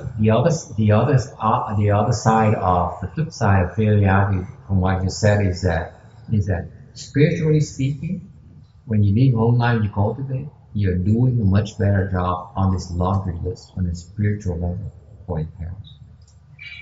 Much better. You buy that. Về cái phương diện mà linh thiêng, thì khi mình xuất gia thì mình trả hiếu về cha mẹ, về linh thiêng đó, về những cái chuyện này mình báo hiếu nó hữu hiệu hơn nhiều. Okay. You have the wisdom, you're working. Instead of pursuing material things and things of outflows, you're pursuing transcendental wisdom. You're pursuing a way to put an end to ignorance and suffering, including your parents' suffering. Okay? You may take care of your parents' material needs and psychological needs, but you are not able to take care of their spiritual needs.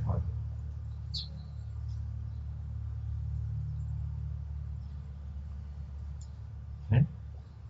What about if your purpose in life is not to be a left-home person? Okay. Then you do the best you can. It's not an option for you.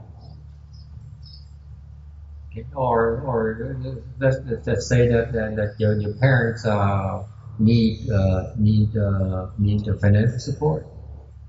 How can you possibly shake your head and then leave home life ignored? Okay.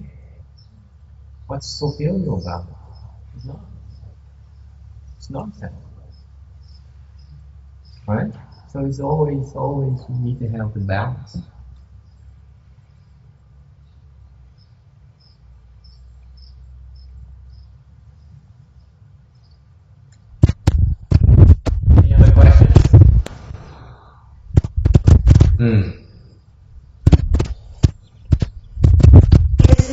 Is it possible for the laity to cultivate and bring a spiritual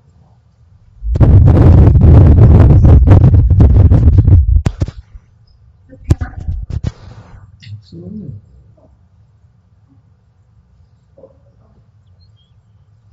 It sounded like only a left arm person could do No. It's just from the aspect of there's something. See, people are caught on this concept feeling reality only in the materialistic side. And they're confused because there's also the spiritual plane where you cannot think of this as only a one-time deal. There's many more lifetimes. Your time horizon is way too short. Nghe hiểu không? Mình có phương diện linh thiêng chứ. Tại vì nếu mình nhìn chỉ về cái vật chất không thì mới có một cái cuộc đời thôi, còn biết bao nhiêu cuộc đời nữa, cuộc đời trước, cuộc đời sau, trong tương lai nữa. And this is why the spiritual side is very important. You cannot be that short-sighted. Bởi linh thiêng quan trọng, cái không mình nhìn cái quan điểm nó quá nông cạn, nó quá thiển cận. Mình không chú tâm tới quá khứ, mình không biết gì về trong tương lai. Như vậy là lầm lẫn, đại lầm lẫn. Okay. Shall we move on, or you have any other questions? I could come back to this in the future, like. So my message to you is that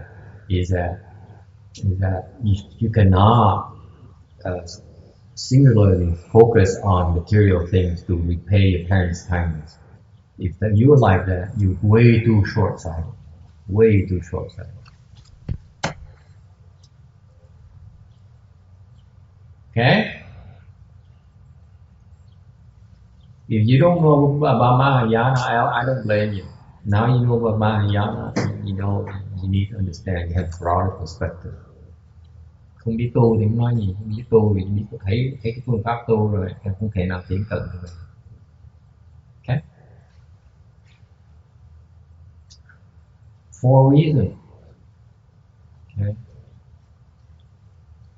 Let's talk about blessings and offenses. It's a part of cultivation. Tu hành là có cái phước và có cái nghiệp, tạo cái nghiệp. What happens is that when you cultivate blessings can extinguish offenses. Okay? So phước thì có thể diệt trừ được những cái tội. Okay? Typically, common people create offenses. We are on slide 296, by the way, chat. Common people create offenses with outflow by nature. Người thường người ta tạo những cái hữu lậu tội. Okay. And the outflows, what's the problem with outflows? Outflows will put us in the cycle of birth and death. Cái lậu là gì? Cái lậu mình muốn né, mình tu thì mình trừ cái lậu, tại vì nếu còn cái lậu mình lọt vào cái vòng sinh tử.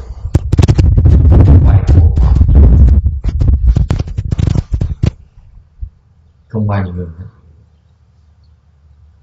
Okay?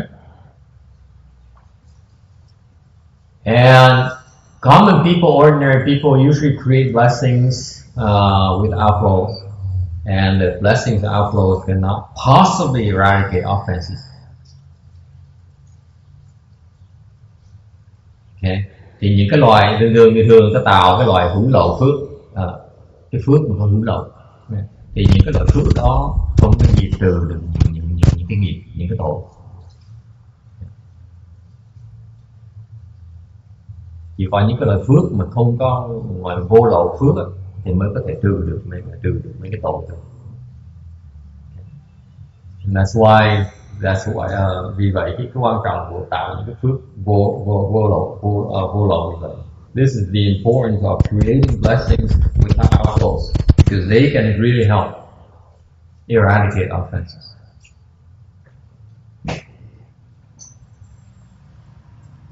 Yes, questions?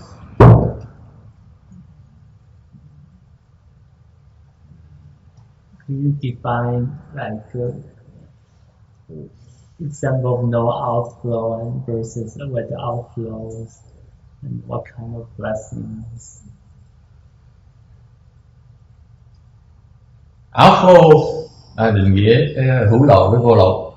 Hữu lậu là gì? What do you think? What's outflow?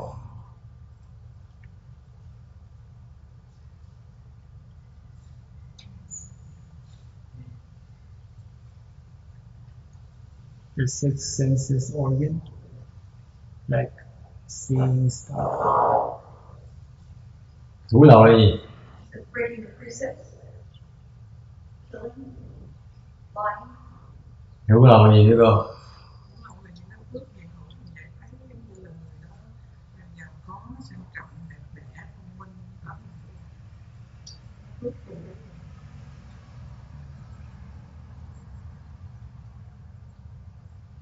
Okay. Còn vô lậu là gì? Cái đó còn cũng để hậu. Cô hỏi trước thì tôi hỏi cô. Hỏi tôi hồi ai bây giờ? So she says outflows. Okay, outflows is the nature of blessings that is created with itself, from itself.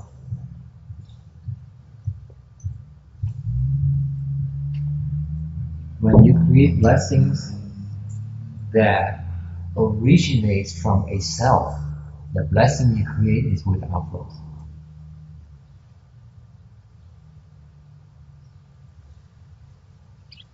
Khi mình còn ngã thì cái phước mình tạo ra là phước có lỗi.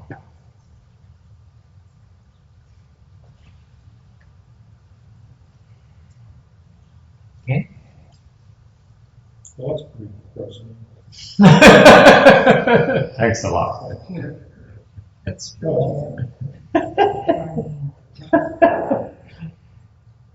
damn right. Excuse my language. Everything we do is with outflows. Everything. Well, and how do you get a blessing for that? What took you so long? Well, I'm sorry. Bây giờ bất cứ gì mình tạo ra là đều có lỗi hết, đúng không? Tại mình còn ngã. As long as it's self, you have the blessing you created with outflows. As long as you're in self. Yes. Everything you create is with outflows. It's not paradoxical. So, what do you do? Question. If you don't have self. In other words, okay, wait. In other words, you cannot create blessings for yourself to eradicate your own offenses. Correct? That's what it says. Yes. If you worry about, you wish to eradicate your own offenses, you cannot create blessing for yourself to offset your offenses. Cái có nghĩa nói cách khác là mình còn ngã thì những cái phước mình tạo đều toàn có lỗi hết. Có nghĩa là những cái phước mình tạo không thể nào diệt trừ những cái tội trước nữa. So what do you do? What do you do?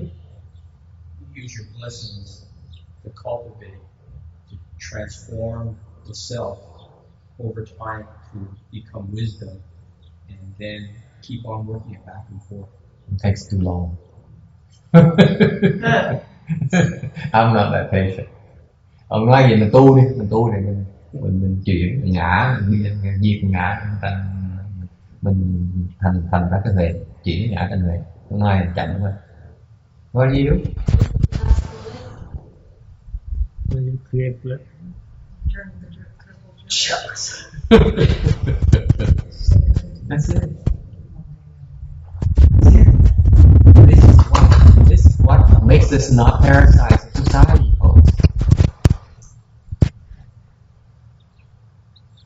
You see that? We do have a purpose. This is Buddha's wisdom, folks. Thấy cái huệ Phật dễ sợ không?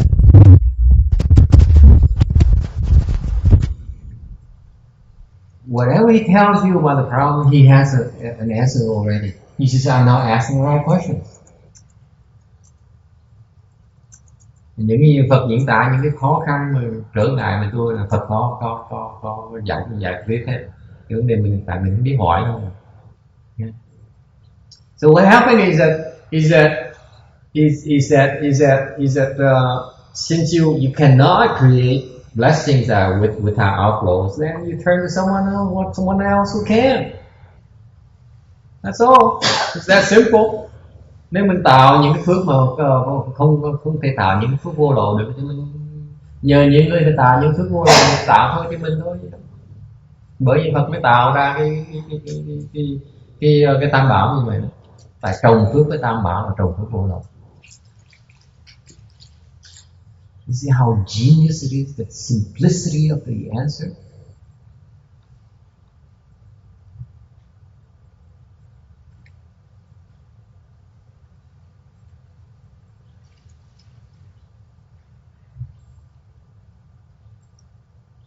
How else do you think our office get wiped out without help? Because we can't do it ourselves.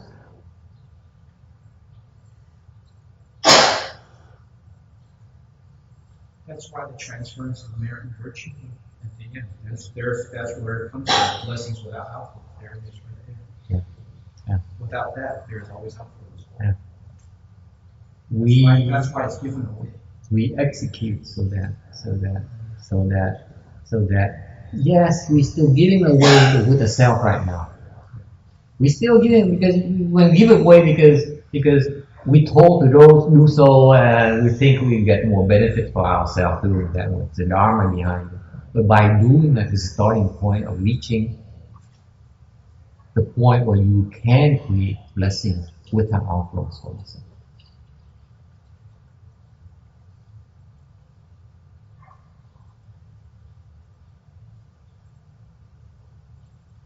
Okay?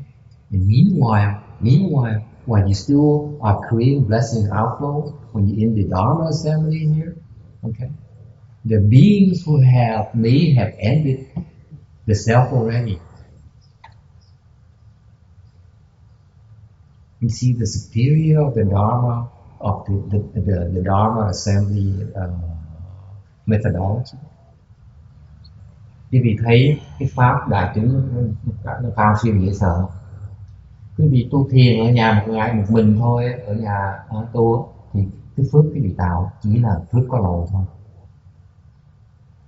Vào cái pháp đại chúng nhà như cái pháp hộ trình độ của mình chẳng hạn. Nếu như có những người Bồ Tát tới cái chung với mình, đứng cái tụng với mình, hồi hướng với mình một cái là cái phước mình tạo là phước không. You see the power of the Dharma itself. You cultivate charm, you cultivate yourself, create blessings. See that? You join the Dharma assembly, as during the Dharma assembly, even in the morning you go there, and maybe some of the bodhisattvas or arhats manifest and come here and cultivate with us, and then at the end they do a transference, like we're going to do later on here. They come and listen to the lecture, and then they stand up there and with us, along with us, saying, I will transfer this merit and virtue to all living beings. We are creating blessing without outflows. We all of us get that as well, as far as a share of that as well. This is what makes the Dharma assembly a far superior Dharma. Là quý vị hiểu cái pháp đại thừa đại chúng nó cao siêu như vậy. Trong cái pháp đại chúng nó giúp mình tạo những cái phước vô lậu nhiều hơn mà có thể tạo được. Mặc dù mình không đủ sức tạo, mình đang tạo được.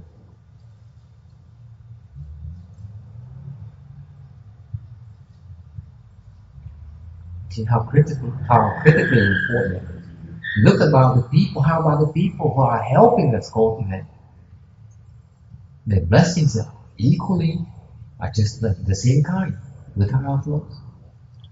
Because they are enabling us to cultivate, and therefore they have their share as well.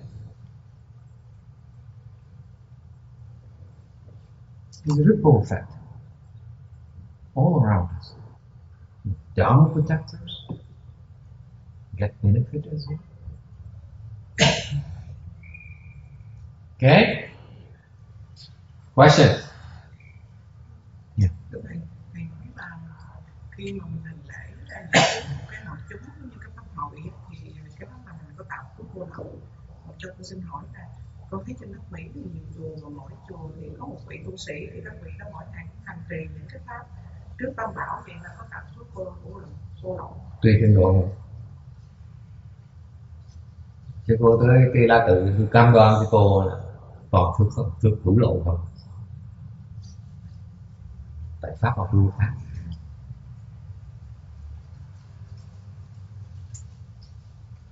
Okay. So she says, she has a question. She says, what about a temple with only one monk or one nun all day and practices? So what kind of blessing is that? It depends on this person's life.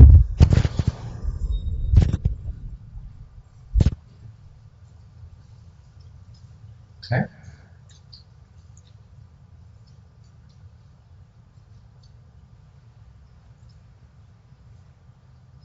Questions?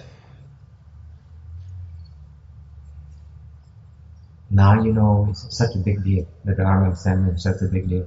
That's why it's a big deal for a lot of people all over the Dharma. See that? They come and join us so that they have the chance to get blessing without offers. Bởi vì mới hiểu tại sao cái đại hội, cái pháp hội nó quan trọng, nó rất là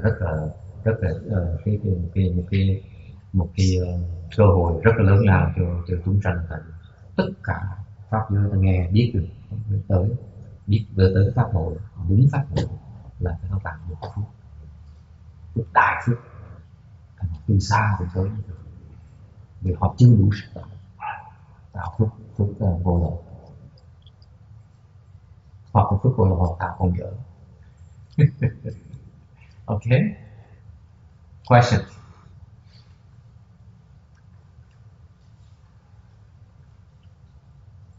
And we all have a chance. Ai tới thăm dự đều được có cơ hội này, nên bình đẳng dễ sợ nữa. Yes. Is there any other way to stop the outflows besides the Dharma lectures?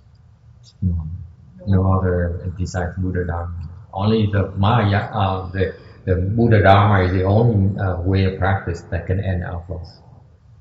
Cái Phật pháp là cái phương pháp duy nhất để mà ngăn cái lộn. Tất cả những phương pháp khác đều hữu lộn. With recitation of Amitabha? No. The point here is that as long as you still have a self, whatever blessings you generate is without us. No matter what methodology you practice, whether you recite the Buddha's name or whatever, okay, it's without us. Okay. Question? Yes. When one sees their own nature, is that the point where they make the full transformation from the modest consciousness to wisdom? No. It's not automatic.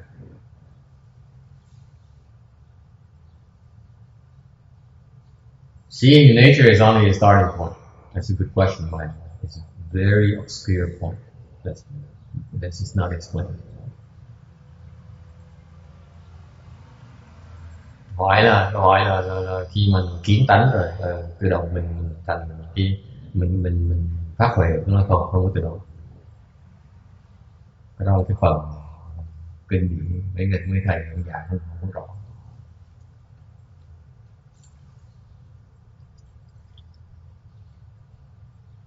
Mới bắt đầu thôi. It's only a starting point.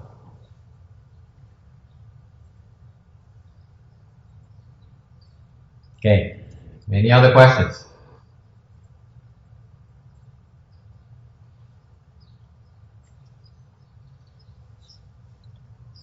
Okay. Okay. Slide 297. The Buddha told Manjushri, the ghosting poisonless is the present Bodhisattva foremost wealth. The Brahmin woman is now Earth Store Bodhisattva. 299. Phật bảo Văn Thù sửa lời chú khỉ vô độc.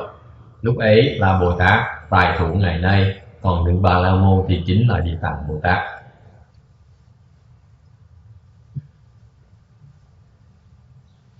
The Bodhisattva foremost wealth, cái Bồ Tát tài thủ.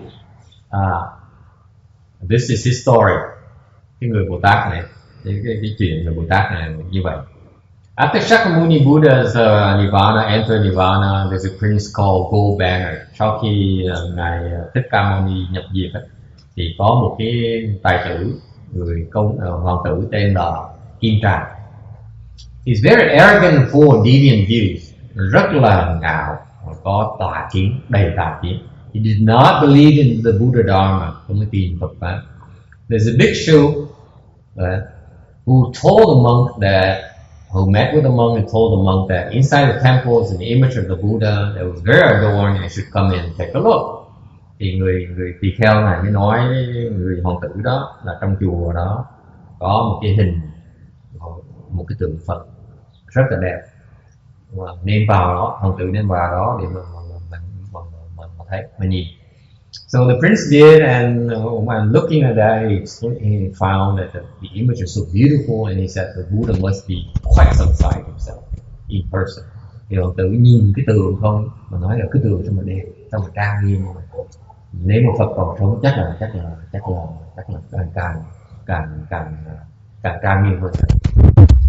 And so this extent is his wealth, his breeding. So the monk had to tell the prince he was supposed to pay respect to the image. So the prince then put his palm together and said, Nam Mô Phổ. Thì ông thầy tu phải nhắc hoàng tử là phải biết lễ phép một tí, gặp hình Phật thì phải đảnh lễ. Thành ra hoàng tử mới là chắp tay lại và nói là phải là Nam Mô Phật. So he turned to his palace and couldn't stop thinking about Buddha. He left such a deep impression. The spirit left a deep impression. He even dreamt of the Buddha, wake up very, very happy. Thì cái kinh nghiệm đó làm hoàng tử rất là thích thú, và lúc mà trở về cung điện thì vẫn không thể nào ngừng nghĩ về Phật. Đêm thì nghĩ tới mơ tới Phật, và lúc thức tỉnh này là rất là sung sướng. Okay. And then the prince then gave up deviant views and took refuge with Rukta. Thì hoàng tử mới bỏ những cái tà kiến và quy với tam tạng. And because the good roots from paying respects to the Buddha, tại vì đã biết lễ Phật, the prince encountered 10,000 million Ayutas Buddhas, gặp rất nhiều Phật, đếm không hết được. He obtained a very deep Buddha recitation of Samadhi, đã đắc được cái niệm Phật tam muội. Many Buddhas appeared and gave him prediction. Phật đã xuất hiện ra và thọ ký cho hoàng tử. And from then on, he went through 110,000 asamkhya-kalpas without falling in the evil path. Lúc đó là qua trải thời gian rất là xa, a tăng kiếp, không đọa vào tam đạo. Until now, he obtained profound Surangama Samadhi. Và bây giờ đã đạt được cái thủ lăng nghiêm định. Thủ lăng nghiêm định là cái định mà nó kiên cố nhất, nó mạnh nhất trong những lời ông được. The Surangama Samadhi is the most durable, the deepest Samadhi possible. The number one Samadhi he had.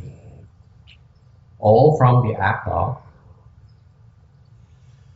paying respect to the Buddha. Okay, now he's actually that bodhisattva foremost wealth. Vì lễ Phật thôi mà được phước như vậy, mà là thành Bồ Tát. Okay, why is it called foremost wealth? Okay.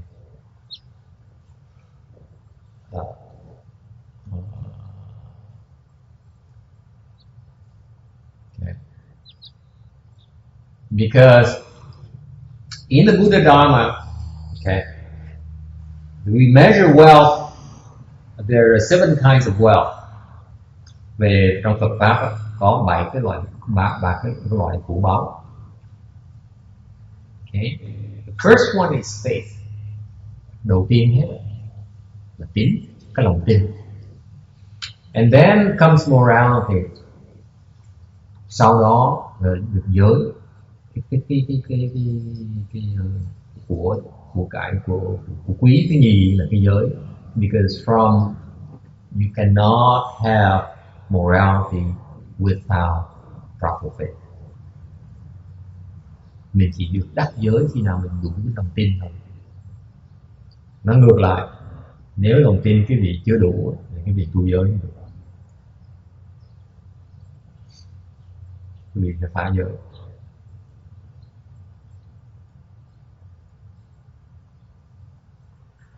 Okay?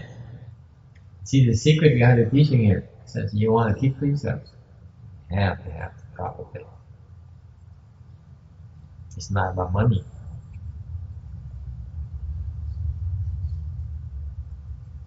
Okay? To obtain precepts, you have to have the faith. And yesterday we had such an example, didn't we? At the end of the lecture, yesterday's lecture, I proved to you that none of you have the faith, except for one. That's why you're all perfectly willing to break precepts, to violate precepts. Ngày hôm qua giảng kinh Diệp Sư thì có cuối cùng you were gone nè, cuối cùng có nghe you listen to the lecture tapes and MP3 you catch that part where I showed to all of them, all my students, that none of them have any faith except for one. Okay? And then from faith, from morality, then you have learning. Phần thứ ba là đa văn. Đa văn là tại vì đa văn học được, biết được, hiểu rộng được là tại vì tại vì mình tốt. Hiểu giới tức là không làm ác là tốt.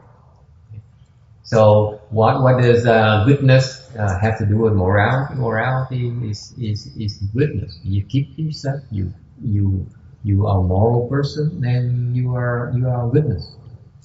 Okay?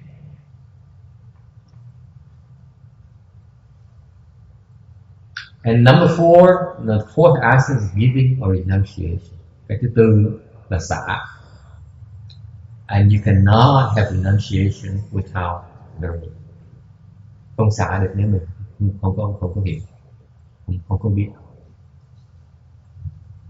Okay, number 5, wisdom. Wisdom unfolds because of renunciation.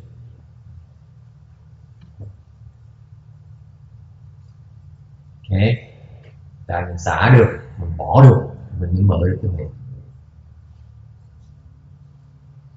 Number 6, shame. Number 7, remorse. Thứ 6 là tà, thứ 7 là quý. Any questions? These are the measures of Buddhist wealth. Đây là cái của trong Phật pháp, của cải trong Phật pháp là đầy 7 cái của này. Khi mà giàu á, những người giàu thì có 7 cái loại.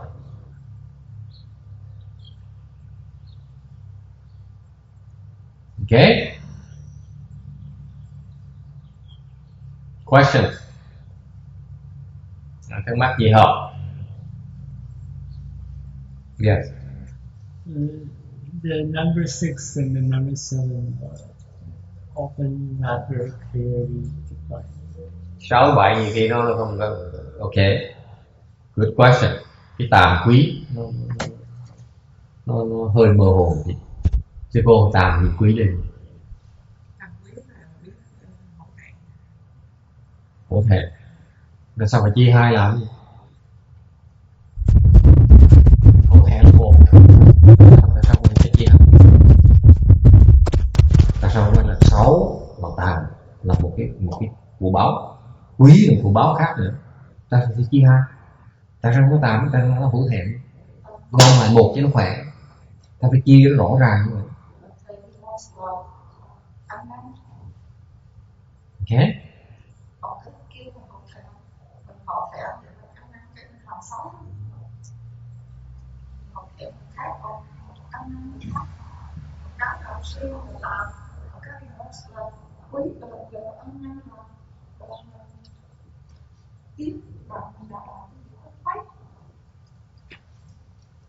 Close.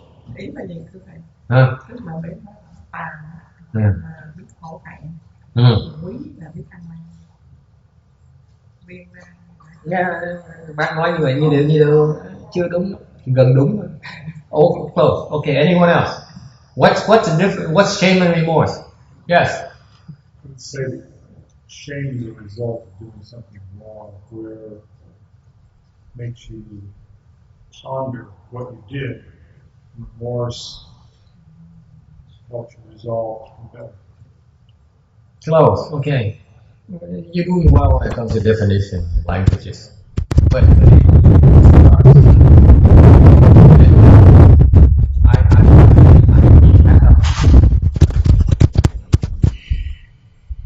anyone else?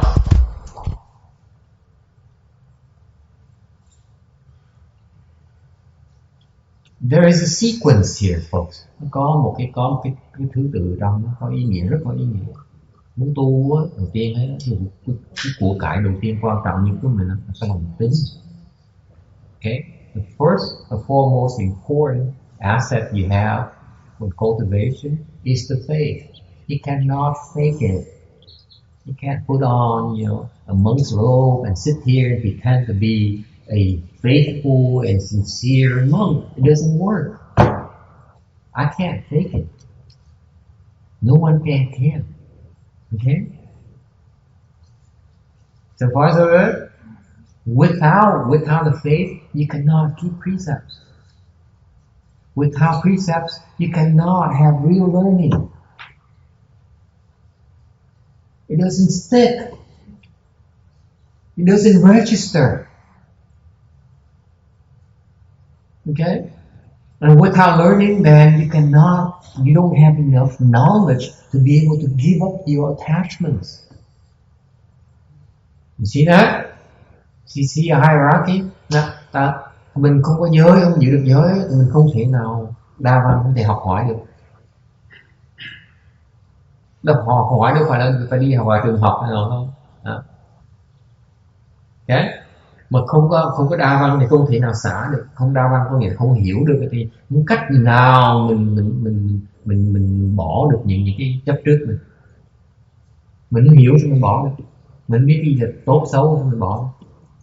Mình chỉ bỏ cái đồng thấy nó xấu mình bỏ được thôi. Đúng không? Tốt thì mình giữ. Ok? Mà nếu không bỏ được thì cái huệ không thể nào nó mở ra được. So far so good. So far without enunciation, then wisdom cannot possibly unfold because you're not willing to let it happen. You still hang on to your stupidity. Make sense so far? Are we on the same page? Up to number 5. Tới số 5 mình đồng ý với nhau không? See the value, this is what we value in cultivation. Ultimately it has to be wisdom, right? Mình quý tu hành cái đó, cái quan trọng tu hành là cái huệ chứ đâu phải là cái chùa chiền hay là tiền bạc hay là xe cộ hay là Phật tử hay là đệ tử đâu. There's no way here, folks. It says success in cultivation is measured in terms of temples, in terms of bank accounts, the cars you drive, number of disciples you have, number of books you publish, websites hits on your website. Okay? So far, so good. And we got the wisdom. And all of a sudden, there's no more explanation. Number 6, number 7. Shame and remorse. What happened? Một như tới số 6, số 7, một như muốn giảng, một như thì nói là tà một quý. Tại sao?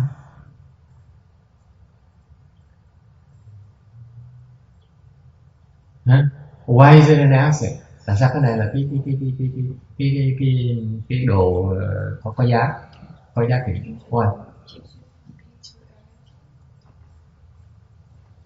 Okay, you're arrogant. Okay, so Keep you from returning to that way. how is it an asset? Finding that way. Okay, let me define it first. Okay, what's shame? What's remorse? What's the difference? Cái khác biệt giữa 6 với 7 tàm quý là gì? Okay, what is shame? You should be ashamed of yourself. Don't take personally. Okay, what does it mean? It keeps our self from erupting and becoming large again as wisdom unfolds. No. You're wrong. You're off the rails. Pride, Huh? you lose your pride, your ego, smash. No. Người có học thức. We shame because of all the stupid things that we do. It's that precise. Nó rõ ràng như vậy. Why should you be ashamed of yourself? I started with that. Why should you be ashamed of yourself? Why? Tại sao quý vị phải hổ thẹn? Tại quý vị ngốc. Nếu không ngốc thì cần gì phải hổ thẹn? Right? You don't need. You should not be. You're only ashamed because you're being stupid. Right? If you're not stupid, why should you?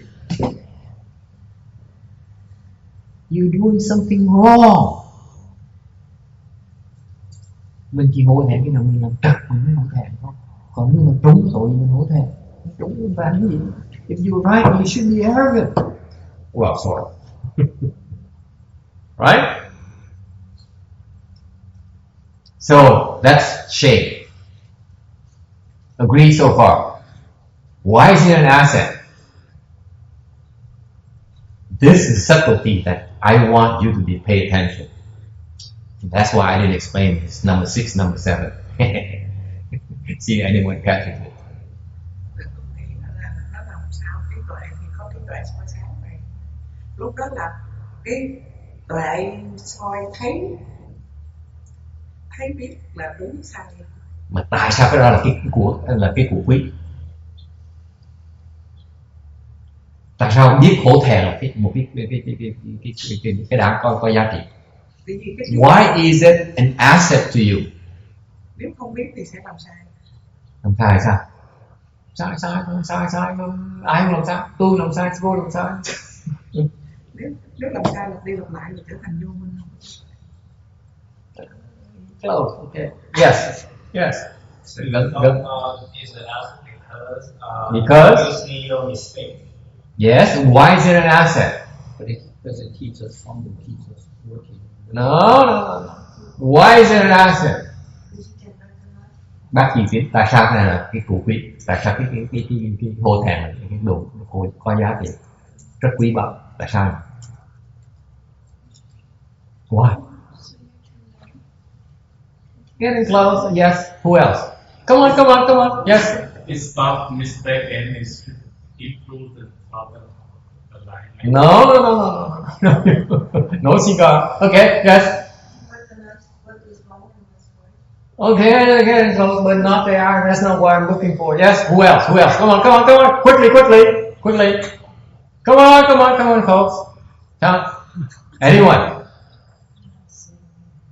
See, you can't even recognize what a value. You don't know how to cultivate. After all this time I spent with you, I invested in you. Oh, It's an incentive to go toward wisdom. I'm gonna be The stupid. sense of shame is also that brings it like our action for shame from the past. It's like a driver to keep us there.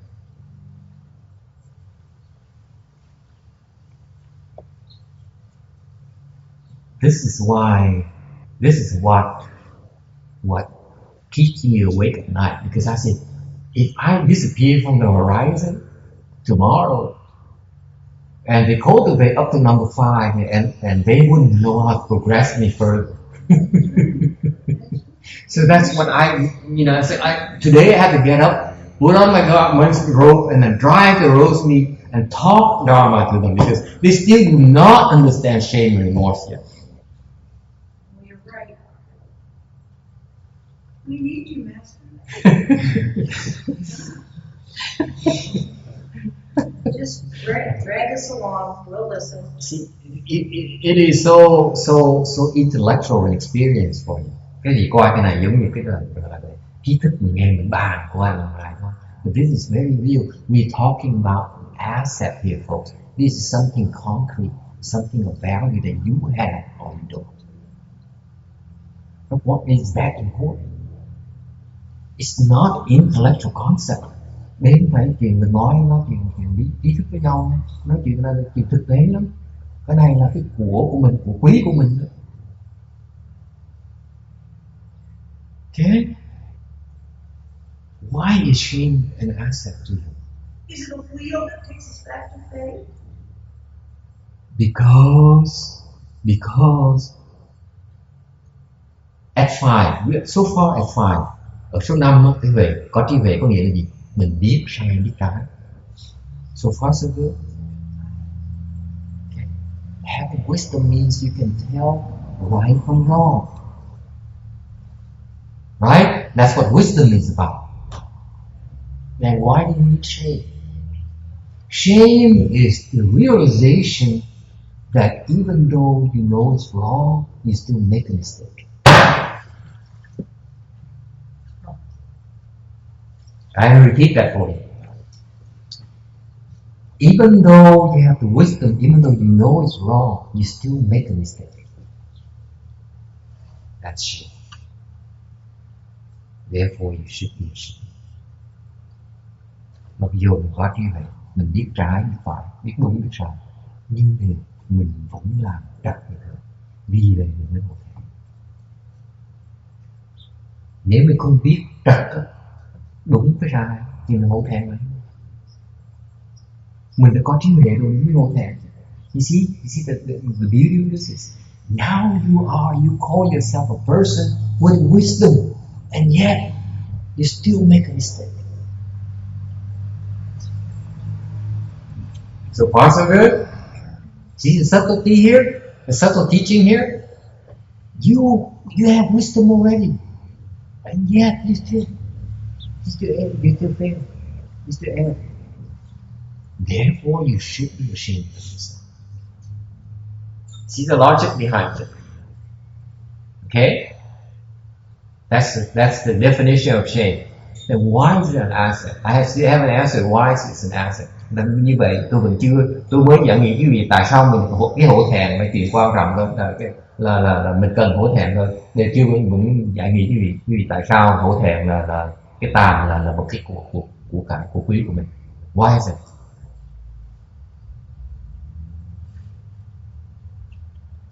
Because without shame, you will not stop making the mistake.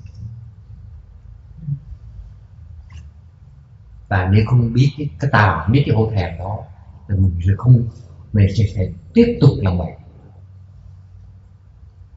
Agree? Anyone disagrees with me? You know it's wrong to steal. You know it's wrong to lie. Okay? We all know it, right? We all have wisdom. Then why do we steal? Why do we lie? Because we're not ashamed of it. Okay? You really have no shame for it. You buy that? So it just keeps crossing itself. What do you mean crossing yourself? Well, you keep lying and you keep being ashamed of it, but you keep on doing it. You're really not ashamed of it. Well, but you are. You're trying to convince me you are, but you're not. Well, you are. Not at all. There's no way to be proud. It's an asset because until you're ashamed of it, you will keep on having that kind of outflow.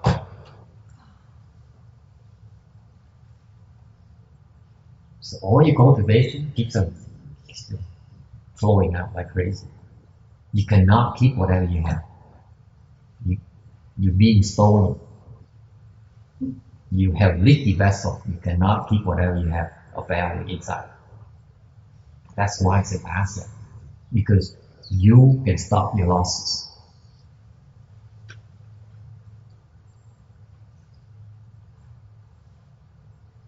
Tên của quý là tại vì mình biết tàm quý, tức là mình có thể ngưng lại cái lầu của mình. Thì nó giữ của mình được. Mình không biết ngưng hết, mình giữ của mình được. Okay? If the shame stops the losses, then why the remorse? Hang on, honey, stop. Hold your horses. Are we on the same page, number 6? Are we clear on number 6? Cái gì có thắc mắc gì nữa? Để sao không? Có đồng ý cái đó là cái của quý mình không? You all agree as an asset. Yes. To no shame. Agree. Yes. What about remorse? What is remorse and why is it an asset? Let me clarify for you. Well, 2 questions. What about remorse and why is it an asset? Remorse is a profound sorrow about something that we've done, some action in our past. Why can't we call it shame and profound shame? But why do we have to call it remorse? Well, I said profound sorrow, not shame, remorse. Okay, profound sorrow, okay. It's a combination of regret and sorrow. Okay, what else? Why is it an asset? I'm not answering that one. So half of the answer? Okay, anyone else? Yes? You could remediate. Hmm? With remorse, you can remediate what you have done wrong. What is, there's a remedial, it doesn't say remorse. Oh, it says remorse, it doesn't say remedial. No. Is it like a contrition? Is it a heartfelt sorrow? It's a reminder. You're reminding yourself because you're taking yourself back into that state. Anyone else? You see, this is what's lacking in the English translation. This is why I look at you struggle because you don't get it. I think Kuei. The translation is not that good. What is Kuei? What does Kuei mean? I don't know. I cannot translate that. This is very old Chinese. This is ancient Chinese. This is old Chinese. Yeah, but is it used there to mean that you are not good enough because say you see the Bodhisattvas and Buddhas are cultivated. The Kuei here is very interesting. The Kuei here. You see, the Chinese character, you can get, dùng dạng tiếng Tàu thì nó không biết cái này. The Chinese character is very interesting. The Kuei here has a heart, has a mind here, okay, that precedes a Kuei, right? A ghost. So the Kuei here, the remorse here, Chinese character has 2 sections. One is the mind. Number 2 is a ghost. What does it tell you? Phần đó là phần chữ tâm. Phần đầu tiên hết cái chữ tàu này. Phần tiên hết chữ này, phần này ngọc à, cái chữ gọi là chữ tâm này. Tâm là cái trí mình. Còn cái chữ này chữ quỷ. So what does it tell me? Something is haunting you? No, there's a shadow inside your mind.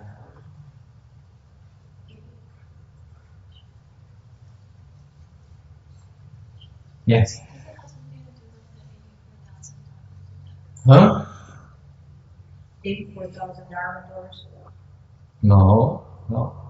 Okay. Anyone? Anyone else?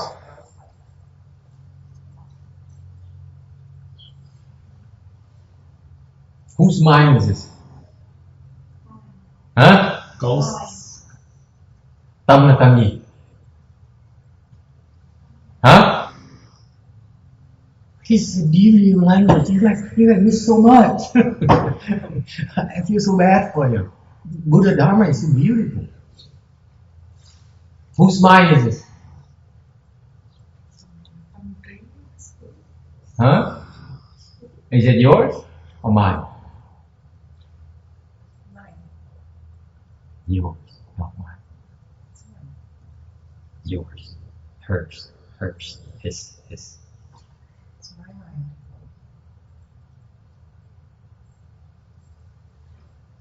Okay? What else? So your mind, not mine. See, I'm the remorseful person. Tôi là người biết quý, người quý. Okay? Thì cái tâm này không phải tâm của tôi mà tâm của quý vị. Tụi tao nó quỷ quái lắm. Mấy chữ nó có sâu xa không thể tưởng được. The Chinese are so clever, they're so profound. And we lose so much from the translation. And even nowadays they have the Chinese, simplified Chinese characters. They lose so much in terms of its content, its meaning, its depth. Yes? I read that the Changjie who created the Chinese character was a Bodhisattva. Yeah, it's Bodhisattva. Very profound. Okay? This is fascinating because what it says is that the mind is yours. I'm a remorseful person, but the mind is yours. And what does the mind says? Your mind look at me and sees me as a ghost. Quý vị, cái tâm này, cái chữ tâm này, chữ tim này, tim của quý vị, cái trí quý vị. This is your mind looking at me, the remorseful person, and sees a ghost. Quý vị nhìn tôi thấy tôi là con quỷ. So clever the Chinese is. Such a beautiful thing. Nobody gets it. Of course, nobody gets it. Only I'm the only person who gets it. This is a lonely world. Okay, so you have remorse. So how would you say? It means what it means. What's remorse? Remorse means that I publicly admit my mistake. Therefore, all of you know that I am the person in the wrong. I'm a ghost. I'm a troublemaker. I'm no good. Okay. Ghosts are troublemakers. They're no good for us. Okay? What's confession about remorse? Wait.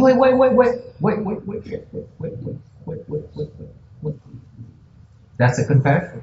But to be remorseful meaning that I need to make a public thing. I need to admit my shame publicly. See, the shame is internal. Cái hổ thẹn chỉ là còn giấu được, nhưng còn giấu ở trong. No, tôi hổ thẹn. You hear the monks talk about, I'm so ashamed of my cultivation. I cultivate all these years and I get nowhere. You know, I work so hard, I get nowhere. Mình hổ thẹn như sao? I'm so ashamed of myself. Okay, he's still hiding like crazy. He says, I'm ashamed, but he doesn't say what he's ashamed about. Remorseful is that I'm ashamed because X, Y, Z. I admit it. I made these mistakes. That's why I'm ashamed. That's called remorse. Because you now know about it. Before, until number 6, bây giờ quý vị nghe tới số 6 là tàm đó, là tôi biết, hổ thẹn là tôi biết một mình tôi biết thôi. Không ai biết hết. Cái số 7 là ai cũng biết hết á. Isn't that crazy? So you keep doing it, you can't have shame, and you can't have remorse unless you tell. That's right. Unless you admit it. Until you admit it, you have no remorse. do somewhere. You have to admit it to someone. Have you ever heard of all you who learned Mahayana all these years? Have you ever heard about shame remorse explained that way? Anywhere? No. But you talked about us when we have done something, we have to verbalize that. This is essence of Mahayana, folks. This is why it's called an asset. Bởi vì ngoài của quý của mình vì vậy, tại vì mình không cái pháp đại thừa nó sâu xa đến độ như vậy. Now you understand about remorse, right? Remorse is that I need to publicly admit it to you all my mistakes. My mistakes. That's called being remorse. Okay? You can't come to me and say, oh, Master, I'm so sorry, I made a mistake. But don't tell anyone else. That's not being remorseful. Quý vị tới tôi nói, con sám hối, con làm bậy. Thầy đừng nói ai biết. Cái đó không phải là ta, không phải là quý. Okay? It's not true remorse until everyone knows about it in the public domain. Okay? Why is it an asset? Tại sao cái này là cái của quý của mình? Why?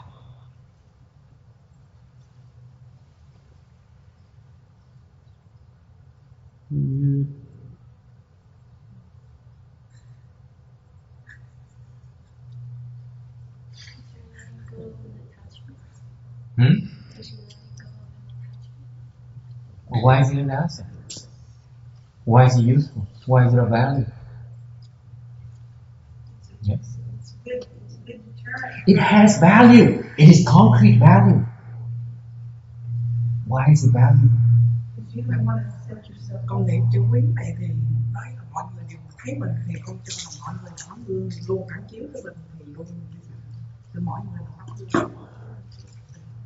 Very close. Okay? Anyone else? I'm not translating that because I want to keep the English-speaking people, the non-Vietnamese people, in the dark. Yes. Anyone else? Huh? Why is it an asset? Come on, you, the people, all the wisdom and savvy people. Exposure is not. Do you take the retribution on the spot? No, it allows us to repent, clean up the closet.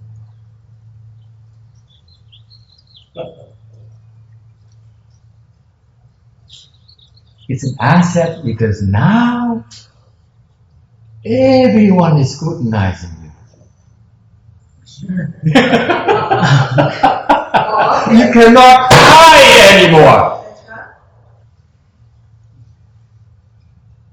Before, you are the only person who can look for your mistake. Now, everyone else is looking for your mistake. Everyone. Because they know you are a ghost. Because they know you are a troublemaker. They don't trust you anymore. That's an asset. See how beautiful the teaching is? Do you agree with me? It's a real asset to be at number 7. It's such a huge asset to have. Why? Because when at number 6, lúc mà số 6 ở chợ Tam á, là mình tự biết cái lỗ lậu mình thôi, mình chặn mình lại được. Bây giờ mọi người, tất cả mọi người đều chặn mình hết. Thành cách nào mình kỹ được nữa.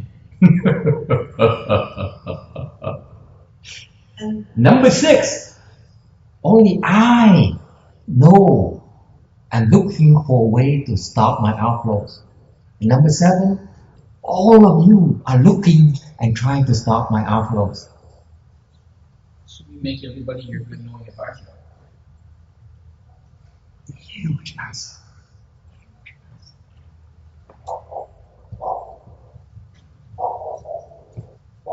that's ugly going beyond goodwill.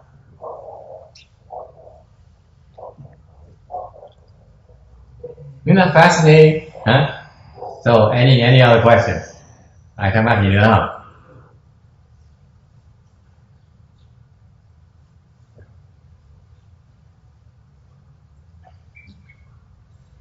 So anyone wants to make a confession today? Ai muốn thu tội gì không? Anyone? I would, Master, but I right. There's a sign up list for next week. Có ai mà không đủ thì giờ thì ghi danh tuần sau sám hối không sao hết. We reserve plenty of time next session for all your public acknowledgements of your mistakes.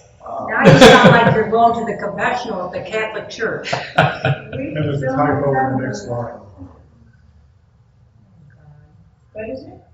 There's a Yeah. typographical error in the next line. Yeah. Got capital D and Buddha Dharma. Thank you. Okay, time is up, so we need to end it here. But any other? Thank you. That makes us all feel real bad. We're going to end it. I'm so glad we ended it right now. Really great. Whoops.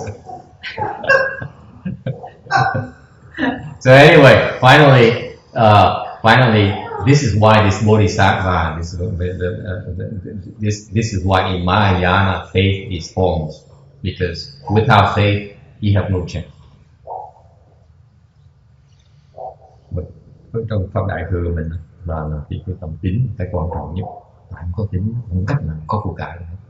Without faith you cannot accrue any wealth. Why did the Buddha mention that the ghost king is a bodhisattva? Why did he say that? Why? What do you think? I don't know. It's in the sutra. Yeah, but there should be a purpose for saying that. Otherwise, there is no need to mention it. Like we know the story that the ghost king greeted the Brahmin woman. Yeah. So why do you say why do you think that the Buddha said the ghost king is that bodhisattva and so on? Huh?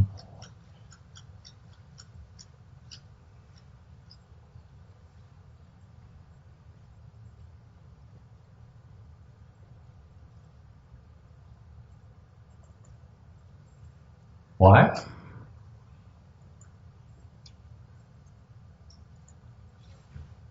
Quý vị nghĩ sao? Vì là sao nói là dạng như Bồ Tát là cái người đó bây giờ là Bồ Tát.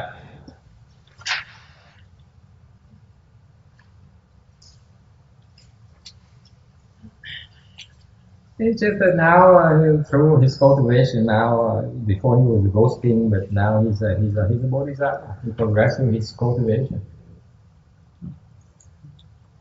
So before he was a troublemaker, and then he's the king of the troublemakers, and now he progressing his cultivation. He went from the bad side to the good side. Okay, so people change. People get better. Before he was such a king of the troublemakers, and now he's a good guy. He learned from his errors. Probably you practice shame and remorse.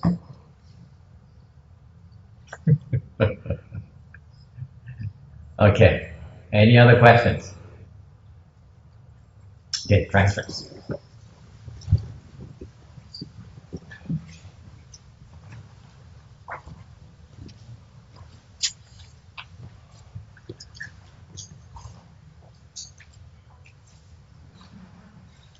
May these merits and virtues adorn the Buddha's pure land, remain